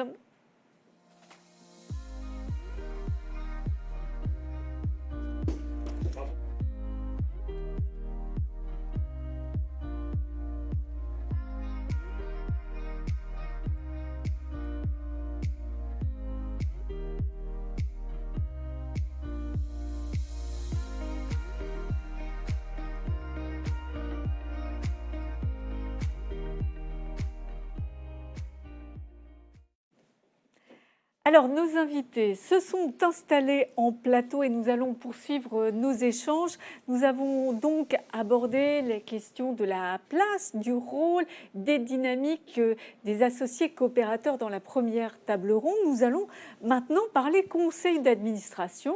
On va parler structuration, organisation donc des coopératives. On va le faire avec Agnès Duvert. Bonjour. Qui est directrice de la coopération Agora et qui est membre du comité directeur du HCCA. Nous le faisons aussi avec Olivier de Bohan, qui est président de Cristal Union et qui est membre du comité directeur du HCCA. et avec François Laffitte, président bonjour, de la SCAP Kiwi Fruits de France et qui est lui aussi membre du comité directeur du HCCA. Merci à tous les trois. Merci d'être là pour nous expliquer aussi la manière dont ça fonctionne, ces dynamiques nécessaires, réelles, vous allez nous le dire, au sein des conseils d'administration. Olivier de Bohan, donc vous êtes le président de Cristal Union. Comment est-ce que vous définiriez le rôle d'un conseil d'administration dans une coopérative? Sur la table ronde précédente, on nous a dit, Dominique nous a dit, c'est l'Assemblée générale qui est centrale. Oui, mais l'Assemblée générale, elle ne gère pas au quotidien. Donc, le rôle du conseil d'administration, c'est quoi? Déjà, il y a déjà eu beaucoup de choses de dites, donc on risque de se répéter un peu, mais des fois, la répétition, c'est pas une mauvaise chose, mais on risque de le dire avec nos mots. Le rôle du conseil d'administration, alors ça a été évoqué par Daniel Chéron en préambule, entre la souveraineté avec l'Assemblée générale, le conseil d'administration et son rôle d'orientation, de décision, d'orientation stratégique, et puis après le rôle du pouvoir exécutif qui est la direction. Donc avant le rôle de ce conseil d'administration, il y a aussi un autre sujet mais qui va être abordé, c'est le binôme président-directeur. Et derrière arrive instantanément le bureau et le conseil d'administration, parce qu'on ne peut pas évoquer le conseil d'administration sans évoquer le bureau. La première des choses, c'est que c'est la représentation, il faut dire exprimer comment est composé ce conseil d'administration. Il doit être la représentation et la représentativité des gens, de l'ensemble de nos adhérents, de l'ensemble de nos territoires, de l'ensemble de nos métiers en fonction des activités des coopératives. Ça, c'est le premier enjeu, c'est qu'il faut qu'il soit représentatif. Il y a aussi le sujet de la féminisation et tout ça, avec toutes les difficultés que ça comporte, mais on y travaille et on essaye de trouver un maximum de femmes qui veuillent s'impliquer, mais c'est pas toujours simple. On va en parler. Oui, je vais pas aborder tout parce que sinon je suis un peu bavard, je suis désolé. Et donc, sur ce rôle du conseil d'administration, il est majeur parce que souvent les gens qui critiquent le conseil d'administration ou le rôle de la coopérative, c'est des gens qui ne connaissent pas le mode de fonctionnement ou qui n'ont pas eu la chance, devrais-je dire, de participer à un conseil d'administration d'une coopérative. Il est là, présent régulièrement, pour déterminer, bien évidemment, en lien avec l'équipe de direction, les orientations stratégiques. Mais il doit jouer sur les trois piliers, le court terme, le moyen terme et le long terme. Et ça, c'est une vraie difficulté. Une vraie difficulté parce que le court terme, c'est quoi? C'est ce qu'attendent nos adhérents au premier jour. C'est la rémunération de leurs apports. Ça, c'est le premier. Ça, c'est le court terme. Donc, il faut toujours, et en fonction de la composition et de la structure de la coopérative, il y a des coopératives qui font de la collecte, il y a des coopératives qui font de la collecte et de la transformation. Et donc, en fonction de ces différents métiers, le court terme est parfois compliqué à analyser ou à apporter la réponse immédiate aux gens parce qu'il faut en même temps qu'on joue sur le moyen et le long terme. Et le moyen et le long terme... C'est difficile. Enfin, je vois bien les enjeux que vous présentez, mais on parlait il y a quelques minutes dans la table ronde précédente des jeunes coopérateurs qui arrivent sans connaître le fonctionnement d'une coopérative. Pour quelqu'un qui arrive nouvellement dans une coopérative, on peut se dire, il y a l'Assemblée générale et il y a la direction. Et la direction peut prendre en compte tous ces enjeux que vous nous décrivez. Je vous provoque un peu. Hein. Légèrement. Mais on est habitué. Non, je vais quand même finir sur ce que je disais, parce que le long terme, c'est quand même, et ça a été dit par Dominique et les autres intervenants, les autres collègues, c'est qu'on doit avoir une vision long terme, la pérennité. On est là pour assurer la pérennité à la fois de nos propres exploitations, parce que moi je suis agriculteur, hein, et donc on doit assurer la pérennité de notre exploitation en assurant la pérennité de notre production à travers sa rémunération et sa rentabilité. Et en même temps, au sein du Conseil, la vision long terme, les adhérents nous font confiance et font confiance à leurs représentants élus en Assemblée générale pour avoir une vision et une perspective. Et ça, on ne peut pas l'exprimer devant tout le monde au premier jour dans le pouvoir décisionnel. Donc ce conseil d'administration, il a ce pouvoir de décision d'afficher la perspective, d'amener la transparence en assemblée générale, mais en même temps d'afficher les perspectives pour assurer justement cet enjeu, à la fois dans l'intérêt social de la coopérative, mais aussi dans l'intérêt des adhérents. Alors, si j'ai bien compris, cette vision, cette prospective du côté des coopérateurs, c'est bien le conseil d'administration et pas la direction qui le porte. Et c'est en ce sens-là que le conseil d'administration est essentiel. Exactement. Après, il faut être clair. Nous sommes agriculteurs, nous avons un rôle, je ne vais pas revenir sur tout ce qui a été dit précédemment, mais en même temps, on a un appui fort de la direction qui étudie tous les dossiers et qui amène les sujets au conseil d'administration. Qui propose. Mais le pouvoir décisionnel, c'est le conseil d'administration composé d'agriculteurs. La direction propose, donc je vais me retourner vers l'autre côté de la table parce que, vous l'avez dit, ce qui est important, c'est ce binôme. Ça ne fonctionne pas si le binôme président, directeur ou directrice n'est pas un binôme efficace. On marche sur deux jambes. Il faut marcher sur deux jambes pour avancer, c'est ce qu'on dit en général. Agnès Duvert, ce binôme-là, vous en avez connu plusieurs. Oui. Pourquoi est-ce que c'est aussi essentiel, même si on a entendu ce que nous disait Olivier Debouan, la décision, la vision, le CA, il faut que ça marche avec la direction. Alors il faut que ça marche avec la direction, il faut que ça marche avec le président aussi. C'est-à-dire qu'en fait, je ne vous aurais pas répondu de la même façon 15 ans en arrière. Je vous aurais dit, écoutez, il y a un président, il a une mission, il y a un directeur, il a une mission, et chacun doit connaître la mission de l'autre, le respecter, et les choses sont simples. En réalité, non. Les choses ne sont pas simples parce que le modèle est complexe. Donc, ce qui fait la force et la richesse pour une coopérative de ce binôme, c'est la capacité de la relation humaine à comprendre l'enjeu de l'autre. C'est-à-dire, c'est la capacité d'avoir les mêmes valeurs, de se comprendre, de savoir se parler, de savoir se dire des choses qu'on ne peut pas dire à d'autres et d'entendre la même chose de l'autre côté, bref, de se comprendre. Alors pourquoi je dis ça ? Parce que le modèle est politique et économique. Le modèle, il a une vision long terme et il a une exigence aussi de court terme. Et c'est dans cette complexité-là que, ok, il y a les missions, mais il y a la capacité de part et d'autre à comprendre la complexité du modèle. Alors, franchement, Agnès, ce que vous décrivez, c'est quasiment de l'alchimie, parce qu'il faut avoir trouvé la bonne personne. Alors, c'est de l'alchimie. C'est un art. François Laffitte. Que la relation humaine, elle est au cœur du système. Donc la relation humaine, elle n'est faite que et d'émotionnel et de rationnel. Et l'alchimie, elle doit se faire. Et forcément, un directeur et un président, il était important que l'alliance soit la meilleure et que cette relation soit non pas fusionnelle, mais que ce soit une relation complémentaire et que les compétences de l'un et de l'autre puissent permettre à ce que globalement la gouvernance soit bien vécue pour l'ensemble. Alors l'alchimie, ça ne se décrit pas. Par contre, on peut essayer de comprendre. Voilà, ça se ressent, mais on peut essayer de comprendre avec vous ce que sont les critères ou les facteurs de succès d'un binôme qui fonctionne. C'est quoi ? Qu'est-ce qui fait qu'on peut avoir un bon binôme qui va être opérationnel et efficace au service de tous?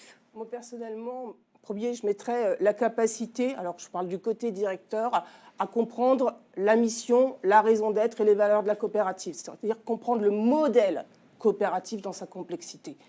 Du coup, on va pouvoir se comprendre quand on se parlera. J'ai eu plusieurs présidents, il y en a un qui m'a apporté beaucoup à mes tout débuts. C'est quand, une fois, on n'était vraiment pas d'accord, mais pas d'accord du tout.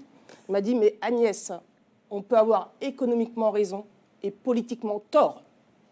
On peut avoir politiquement raison et l'inverse. Parce qu'on doit faire ensemble, c'est les deux. On doit avoir raison des deux côtés et on doit trouver une solution ensemble. Et c'est ce qu'on a fait. C'était un moment de crise. Quand tout va bien, c'est facile d'avoir une bonne relation. C'est quand ça commence à chauffer. Et c'est là que l'humain prend le dessus. C'est là que la capacité à comprendre l'enjeu qui nous dépasse en tant que directeur et qui le dépasse en tant que président. Il est la représentation de lui aussi. Lui aussi.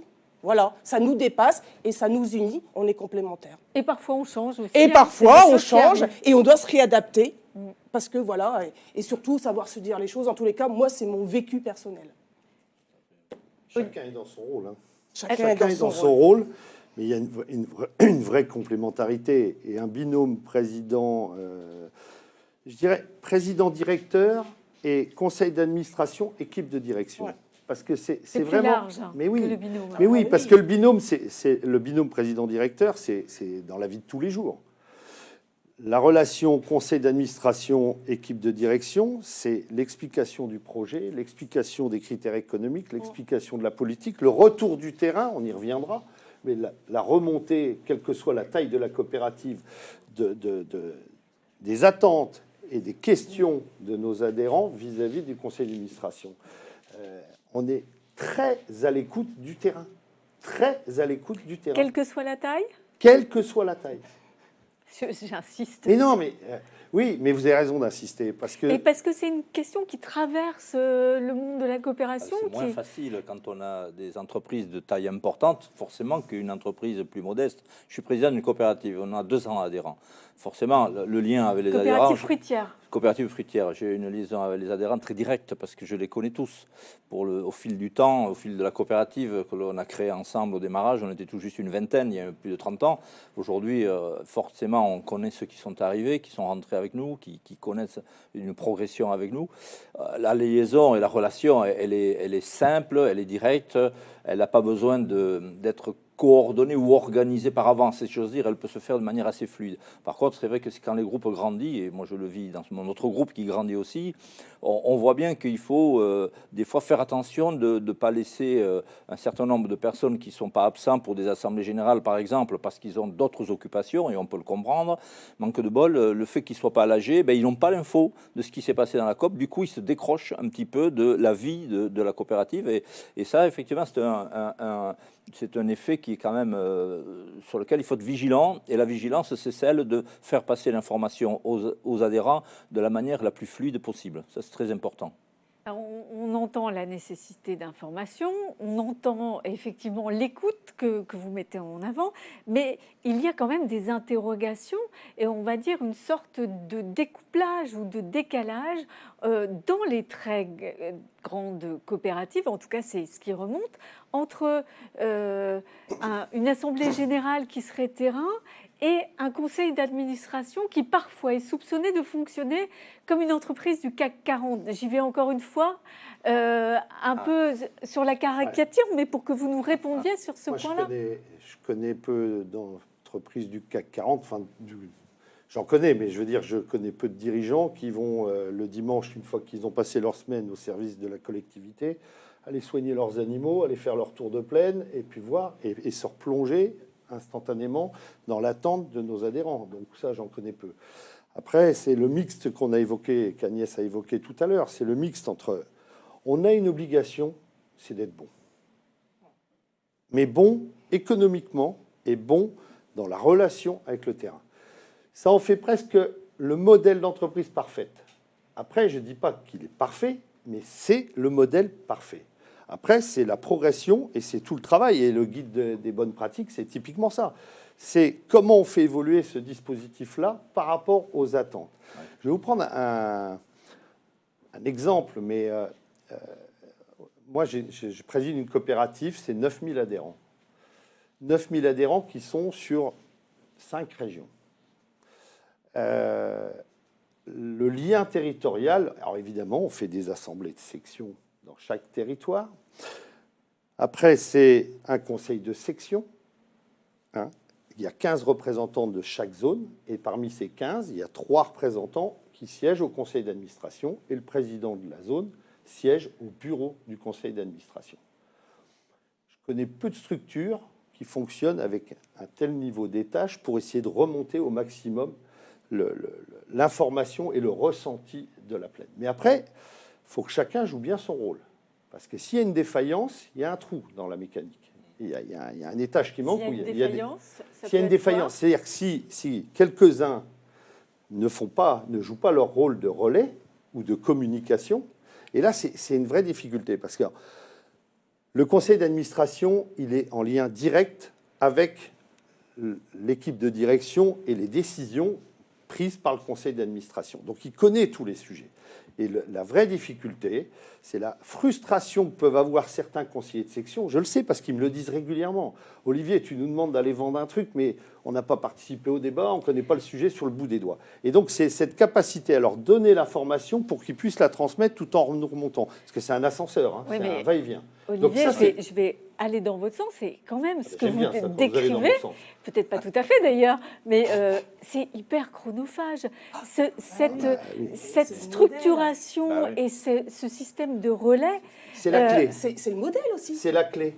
C'est le modèle qui veut ça. On ne peut pas aller plus vite. C'est vrai comme Dominique l'a dit tout à l'heure, on a une gouvernance qui demande un temps dans les décisions qui peut être un peu plus long que certaines structures qui ont des unipersonnels qui peuvent aller beaucoup plus vite dans leurs challenges. Mais le conseil d'administration, il a force de loi dans les décisions qui seront prises, mais il prend le pool des associés qui sont en assemblée générale ou de section. Et c'est grâce à cette capacité de réunir le plus grand nombre qu'on arrive à ce que des décisions soient prises stratégiques. Les décisions qui sont peut-être plus conjoncturelles ou plus annexes, forcément la direction va les prendre et n'ont pas besoin d'une validation politique. La validation politique, elle est quand même importante et le Conseil en a la responsabilité et le président est quelque part l'homme ou la femme qui font le lien avec les opérationnels et la direction pour que ce sens politique se décline comme c'est souhaité. Et c'est ça le challenge, et ils le savent. Et la direction est forcément mise en condition de faire les choses dans un esprit constructif, c'est-à-dire que ça a eu une validation politique, et ensuite la décision d'opérationnalité, ça revient au directeur, forcément, puisqu'il est tous les jours dans la coopérative pour organiser les choses avec son staff et ses structures. Donc ça, c'est un point qui me paraît important. Après, nous, président, on aime bien aussi la concurrence. Pourquoi ? Parce que la concurrence nous permet d'étalonner, de challenger nos équipes de directeurs. Parce qu'un directeur, si vous le laissez sans concurrence, il va s'endormir. C'est pas bon non plus. Donc, on aime la concurrence aussi. Le challenge, on l'aime aussi. Donc, et ça se vit, hein, ça se vit pas toujours facilement, mais ça permet aussi de se dire, mince alors, on a en face de nous un concurrent qui a été meilleur que nous, et pourquoi ? Et on cherche, et on comprend, et on essaye de faire l'année suivante beaucoup mieux que lui, etc. etc. L'émulation a quand même été toujours un bon aiguillon pour tout le monde, que ce soit pour le président comme pour les directeurs, et ça, il ne faut pas l'oublier. Pour le binôme, en réalité. Et pour le binôme. En réalité, parce que bon, quand on est directeur, effectivement, on va proposer, le conseil va disposer, on va avoir une feuille de route stratégique, et après, il va falloir la mettre en œuvre. La vie, c'est pas le monde des bisounours. La vie, c'est la vie, c'est tous les jours, c'est les marchés, c'est la complexité des êtres humains qu'on a en face de nous, c'est l'adhérent qui dit bleu un jour et qui dit rouge le lendemain. Donc tout ça, on doit être capable de le partager, de poser la problématique, de prendre du recul, d'accepter que nos métiers, c'est gérer des paradoxes et de l'incertitude de part et d'autre. Et c'est tout ça, en fait, qui va faire qu'à un moment donné, on arrive à ajuster parce qu'on se rejoint toujours sur la finalité. Voilà. C'est là où on arrive à trouver ce qui nous rassemble en tout état de cause, compte tenu de la complexité de ce qu'on a à gérer, parce que c'est vrai qu'on a un temps et court et long, et sans arrêt, on doit trouver cet équilibre. Et que ça donne du sens à tout le monde. Olivier, oui. J'avais juste un petit exemple, parce que toutes ces questions-là, on se les pose, et je vais faire un petit focus sur ma coopérative, que je préside. Et à Cristal Union, on s'est posé la question en se disant comment on fait passer les messages sur la gouvernance. Et donc, on a réalisé une petite vidéo qui est consultable, hein, elle est ouverte sur notre page Facebook et compagnie, sur notre site également. Elle dure 6 minutes et elle reprend toutes les composantes qu'on vient d'évoquer. Et alors, c'est très surprenant parce que on se rend compte qu'il y a des adhérents, globalement les adhérents ont compris, mais ça les conforte dans ce qu'ils imaginaient de notre fonctionnement. Mais malgré tout, ça répond à certaines questions par rapport aux différents étages.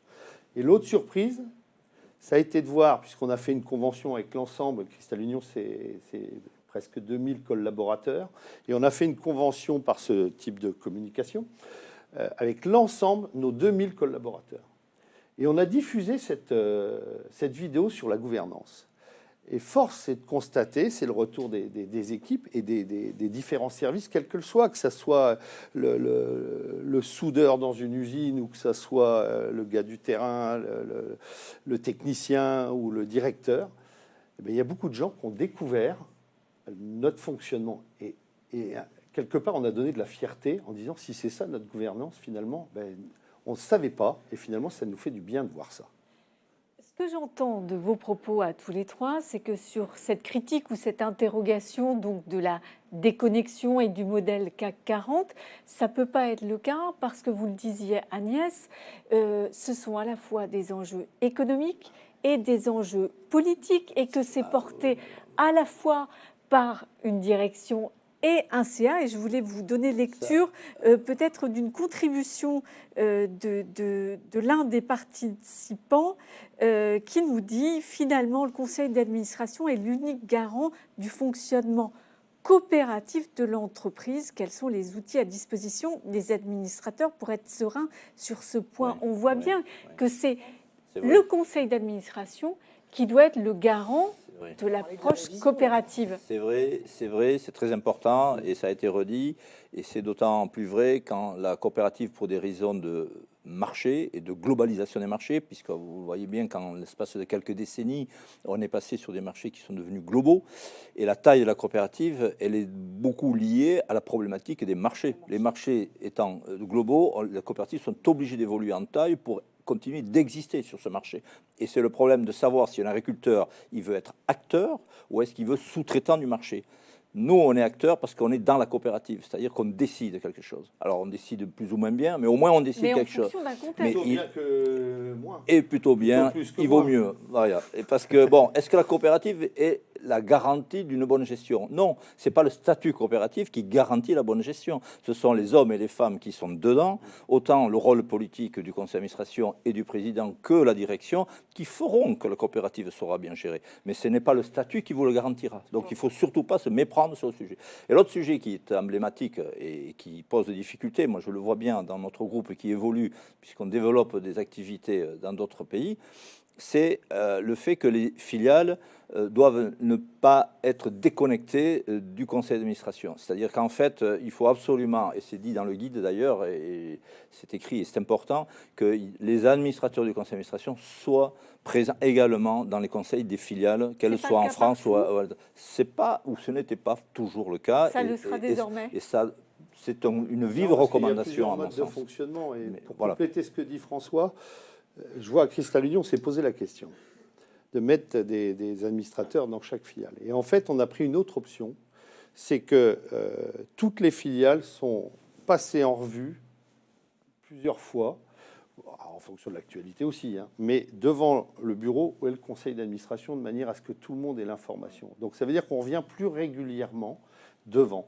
Après, chacun, il y a le sujet d'impliquer des gens, mais il ne faut pas que non plus ça soit un point de blocage pour la filiale.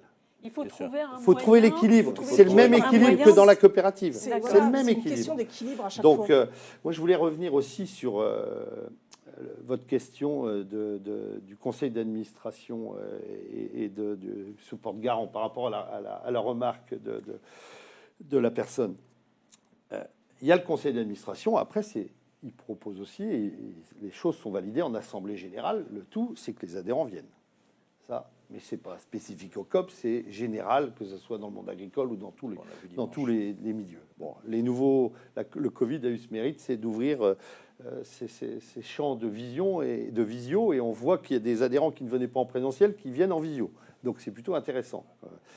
Il y a un point qu'on ne peut pas passer sous silence, webinaire, HCCA, révision, gouvernance. On ne peut pas passer ça sous silence, c'est pas possible. Surtout quand j'anime la section révision du HCCA. Donc ça, c'est la meilleure assurance. La révision, elle revient tous les 5 ans dans les coopératives. Elle questionne les équipes, elle questionne le président et il y a un questionnaire envoyé à tous les administrateurs. Je fais très court, hein. Mais en fonction de la taille de la coopérative, on passe tout en revue. On n'est pas là pour juger économiquement, on veille économiquement, malgré tout. Ça, c'est le rôle des commissaires aux comptes ou d'autres. Mais C'est c'est la vraiment, question coopérative. c'est vraiment le modèle coopératif et sa gouvernance. On veille à ce que la gouvernance fonctionne. Et il y a des questionnaires envoyés à chaque administrateur de manière à ce qu'il puisse s'exprimer librement, confidentiellement, et c'est recensé, et comme ça. Et après, il y a un rapport du réviseur qui est fait devant le conseil d'administration et qui témoigne de tout ce qui se dit. Donc tout le monde entend ce que chacun a pu dire individuellement et de manière à pouvoir faire évoluer s'il y a des lacunes. Voilà. C'est important de le savoir quand même. Plusieurs points très importants. On entend et on lit les réactions des participants, l'importance de rester dans le modèle coopératif, quelle que soit la taille, quelle que soit la structuration de la coopérative. Vous répondez système différent pour ce qui est de contrôler les filiales ou d'en avoir connaissance, mais un lien à conserver avec les filiales. Et vous nous répondez révision, ce qui est la base effectivement du fonctionnement de la coopération. Je voudrais qu'on vienne sur un autre sujet qui est parfois évoqué, c'est la question de la place des salariés. On a parlé de RSE tout à l'heure sur la précédente table ronde. Quand on dit RSE, souvent on imagine RSE avec les salariés. Là, j'aimerais savoir comment vous imaginez le statut des salariés. Certaines coopératives vont ouvrir leur capital aux salariés en créant des sections spécifiques. Qu'est-ce que vous en pensez les uns les autres? C'est tout le challenge du management des équipes salariées dans les coopératives. J'ai souvent tourné ce problème sans avoir forcément trouvé la solution. C'est qu'on n'a pas l'avantage des entreprises privées ou 440, comme vous disiez tout à l'heure, qui peuvent donner à leurs dirigeants des rémunérations via des titres, comme on connaît.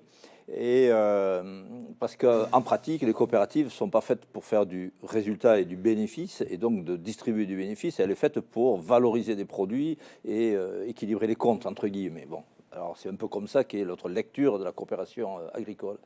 Et évidemment, donc, le challenge de faire participer des salariés et de leur donner un incentive qui pourrait être lié aux résultats obtenus par l'entreprise, en fait, il est mis à mal.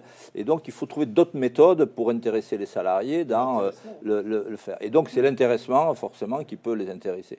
La participation au capital, on n'y est pas du tout contre. Hein. C'est une méthode qui peut intéresser certains salariés. Ce n'est pas forcément partagé par tous les salariés. Mais la dynamique de l'intéressement, elle existe. Et il faut la créer. Mais c'est forcément une mécanique un peu plus spécifique dans les coopératives que dans d'autres secteurs. Ça, c'est clair. L'approche doit être philosophiquement différente. Agnès ? Moi, je dirais que sur ce sujet-là, je te rejoins, mais sur ce sujet-là, ça dépend aussi beaucoup de la maturité du conseil d'administration et des adhérents par rapport à ce sujet. Faut pas se mentir, on n'amène pas ces sujets-là de façon aussi facile que dans d'autres milieux, on va dire, plus classiques de droit privé. Et donc, en fonction de la maturité et de la compréhension que peut avoir le conseil d'administration et les adhérents sur ces sujets-là, on peut avancer ou pas. Il y a des groupes qui ont été plutôt précurseurs dès lors qu'ils se développaient beaucoup à l'international pour un tas de raisons, quand d'autres étaient plutôt sur la réserve.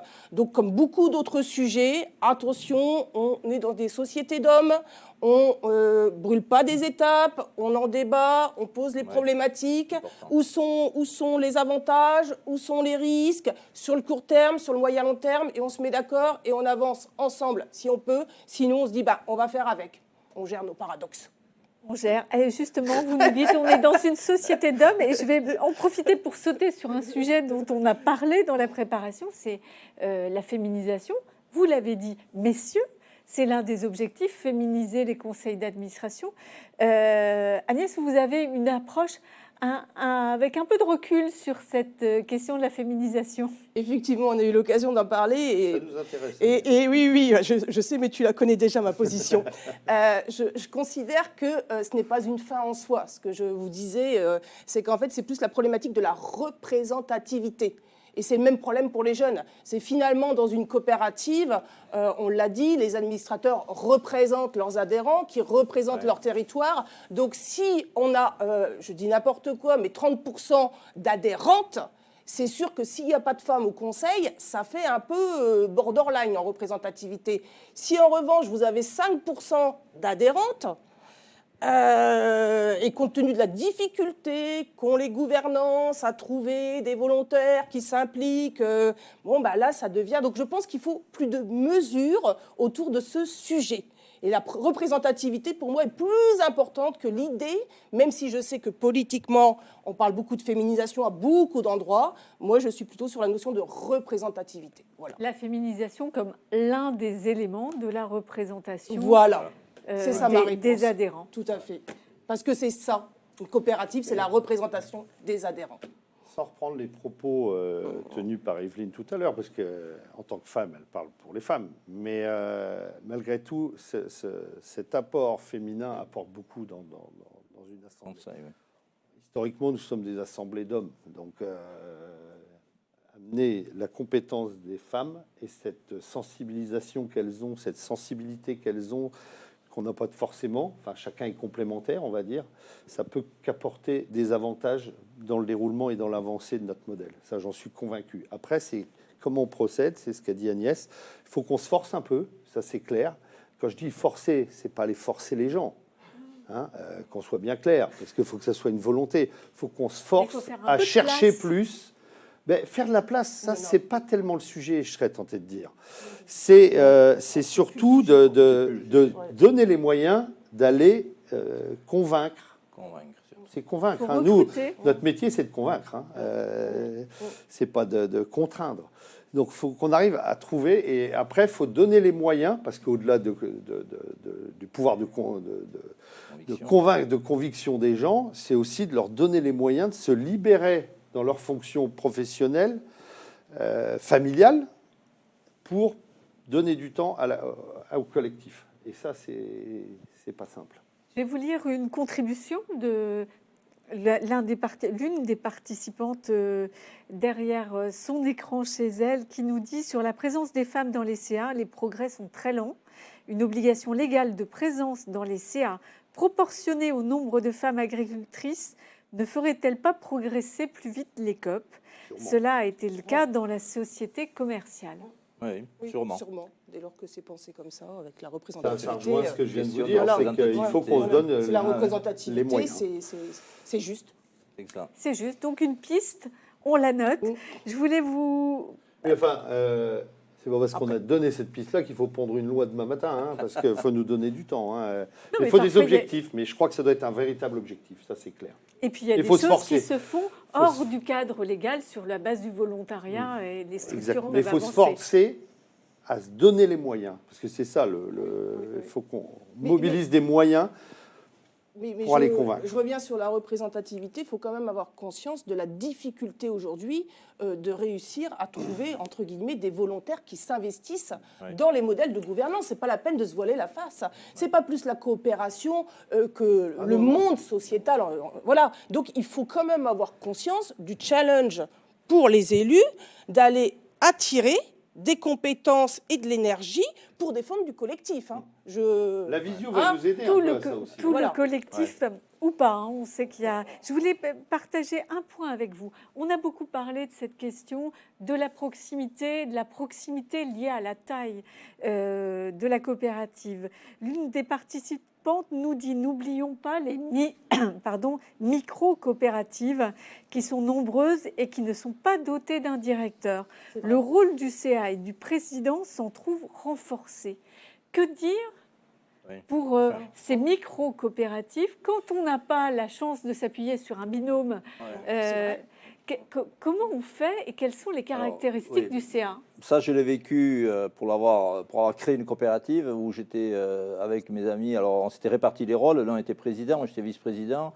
J'étais chauffeur de camion, livreur. J'étais technicien et j'étais réparateur de la calibreuse. Vous voyez, donc il y a peu de gens du CAC 40 qui fassent ça. Voilà, et donc on passait le balai parce que on n'avait pas de salariés, et donc on faisait tout ensemble. Vous voyez, donc j'ai très bien connu cette période-là, qui était géniale d'ailleurs. Au demeurant, on s'est régalé. On était jeunes, on était un peu fous et vive la vie, quoi. Ça nous permet de tout connaître. être, en tout cas, toutes les étapes. Et par contre, on a atteint vite nos limites, vous savez, parce qu'il y avait les limites de disponibilité et puis il y avait nos limites aussi de compétences. Et c'est vrai qu'à un moment donné, on a fait appel à un directeur, ou du moins à une personne qu'on a salariée pour pouvoir nous accompagner. Et on a effectivement, et on s'est étoffé, on a grandi d'ailleurs grâce à ça. Mais quand on ne peut pas se faire accompagner... Alors les micro-coopératives, c'est génial. Pour l'avoir vécu, je peux vous dire, c'est toujours un grand moment.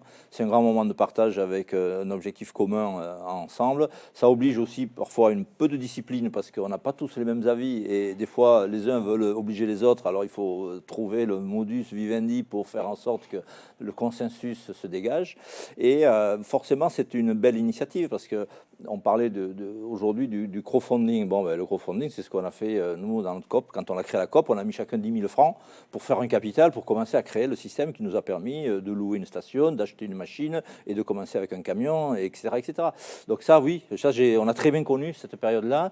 Et heureusement que ça existe et que ça existe toujours, encore, je l'espère. Et en sorte que, après, il faut pouvoir forcément, si on a construit un modèle économique qui tient la route, on a forcément besoin de le faire grandir, ce modèle. Et c'est là où on a besoin de s'entourer. Voilà. D'un point de vue pratico-pratique, tant qu'on n'a pas atteint la taille critique, on peut aussi externaliser, aller chercher du conseil, de l'accompagnement. Oui. Ça existe, ça? Oui, Ouais. Bon, ça reste du conseil. Ça reste du conseil. Ah, hein, c'est les pas du conseillers pilotage. ne sont pas les payeurs. Hein, voilà, d'accord. Voilà, faut vivre les choses pour... venir, celle-là. Très bien. Mais écoutez, je vous remercie. On a encore pas mal de questions, mais on reviendra dessus. Un petit mot particulier pour vous, Agnès. Merci, Madame Duvert, avec vos mots et votre conviction. Vous avez été très claire pour expliquer la complexité et la gouvernance. Écoutez, merci. Merci à tous les trois. Je vais vous inviter à rejoindre la salle de pause et nous allons conclure ce webinaire avec le président du HCCA. Merci à vous. Merci. Merci à vous tous.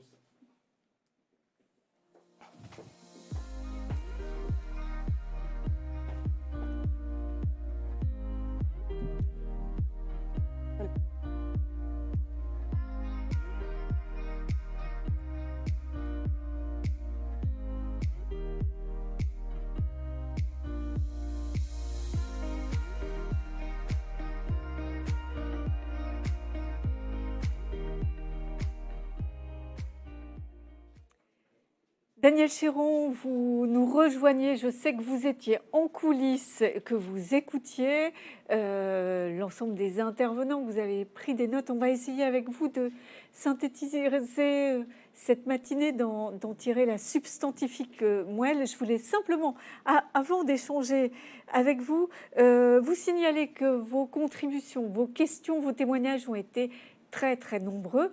Nous n'avons pas pu répondre à chacun d'entre eux, mais l'ensemble de ces contributions est conservé et servira de base pour un travail ultérieur au sein du HCCA. Alors Daniel, quels enseignements tirez-vous de cette matinée, de ces deux tables rondes? Qu'est-ce qu'il faut retenir?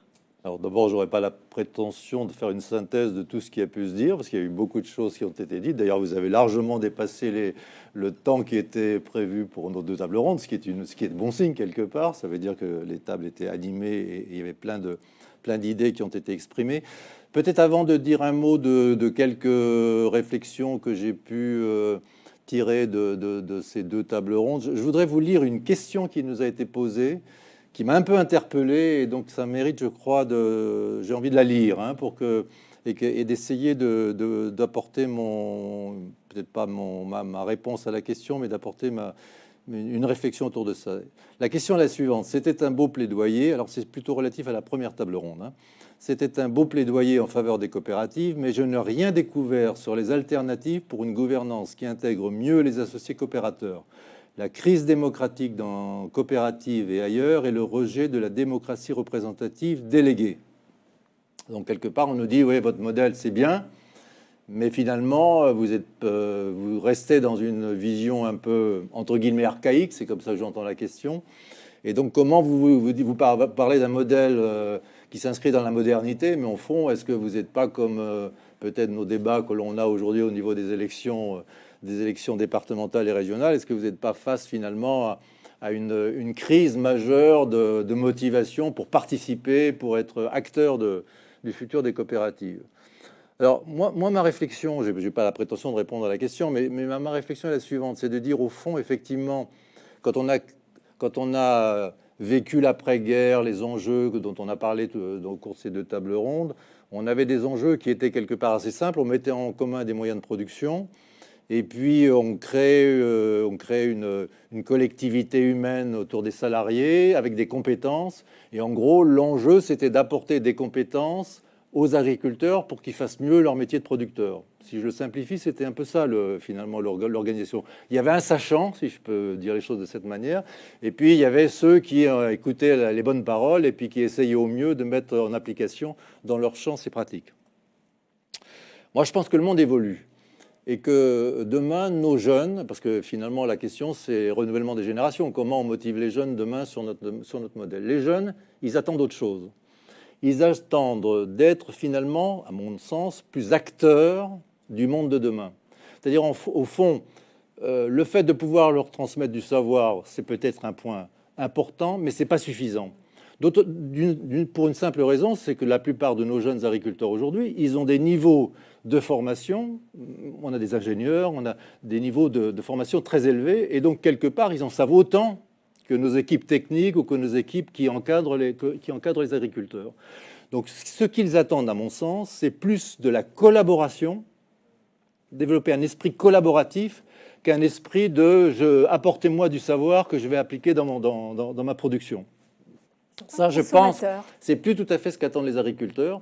Donc, c'est comment inventer un système qui permette aux agriculteurs d'être plus acteurs aussi du monde de demain.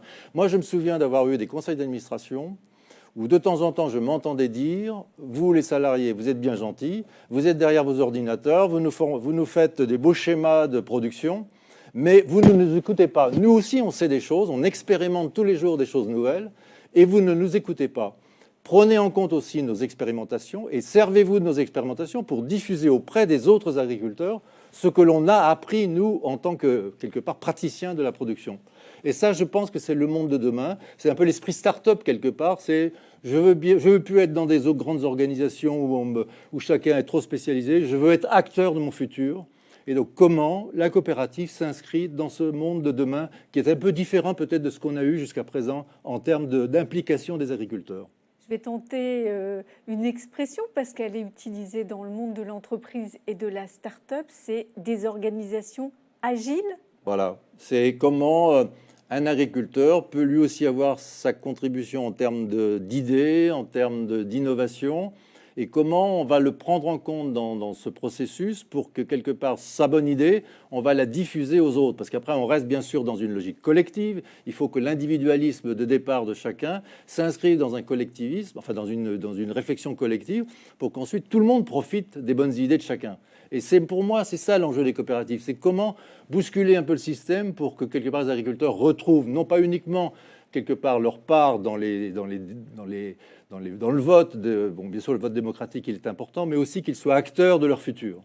Et est-ce que vous pensez aujourd'hui, au regard de tout ce travail que vous avez fait, de ces échanges, est-ce que vous pensez que les coopératives, elles sont armées aujourd'hui pour concurrencer les entreprises privées qui vont être réputées plus agiles, d'une part, et puis très orientées sur la performance économique et financière à court terme? On voit bien ce qu'est ce modèle-là. Est-ce que la coopérative est armée pour lutter contre ça? Je ne suis pas tout à fait d'accord avec vous quand vous dites que l'enjeu, c'est de faire du profit à court terme. Moi, je pense que nos jeunes, ils s'inscrivent complètement dans la démarche quelque part, l'économie sociale et solidaire, je dirais. C'est-à-dire que quelque part, ils ont cette volonté d'être aussi un peu désintéressés, quelque part. Il n'y a pas que des gens qui cherchent à faire du profit à court terme. Donc la coopérative me paraît être un modèle parfaitement adapté à cet esprit que nos jeunes cherchent aussi. Donc comment les intégrer dans le processus pour qu'ils soient bien dans leur peau, quelque part. Mais en tout cas, c'est un modèle qui a de l'avenir. Pour moi, c'est un modèle qui a totalement de l'avenir, c'est clair. Et je pense que nos coopératives sont en mutation. Moi, je ne suis pas du tout pessimiste sur cette question-là.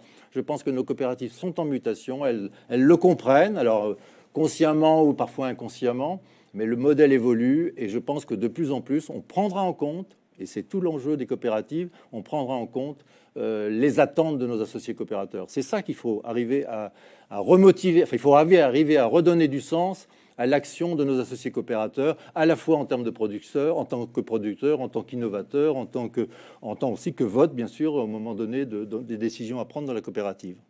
On va terminer ce webinaire sur cette note positive, sur cette conclusion.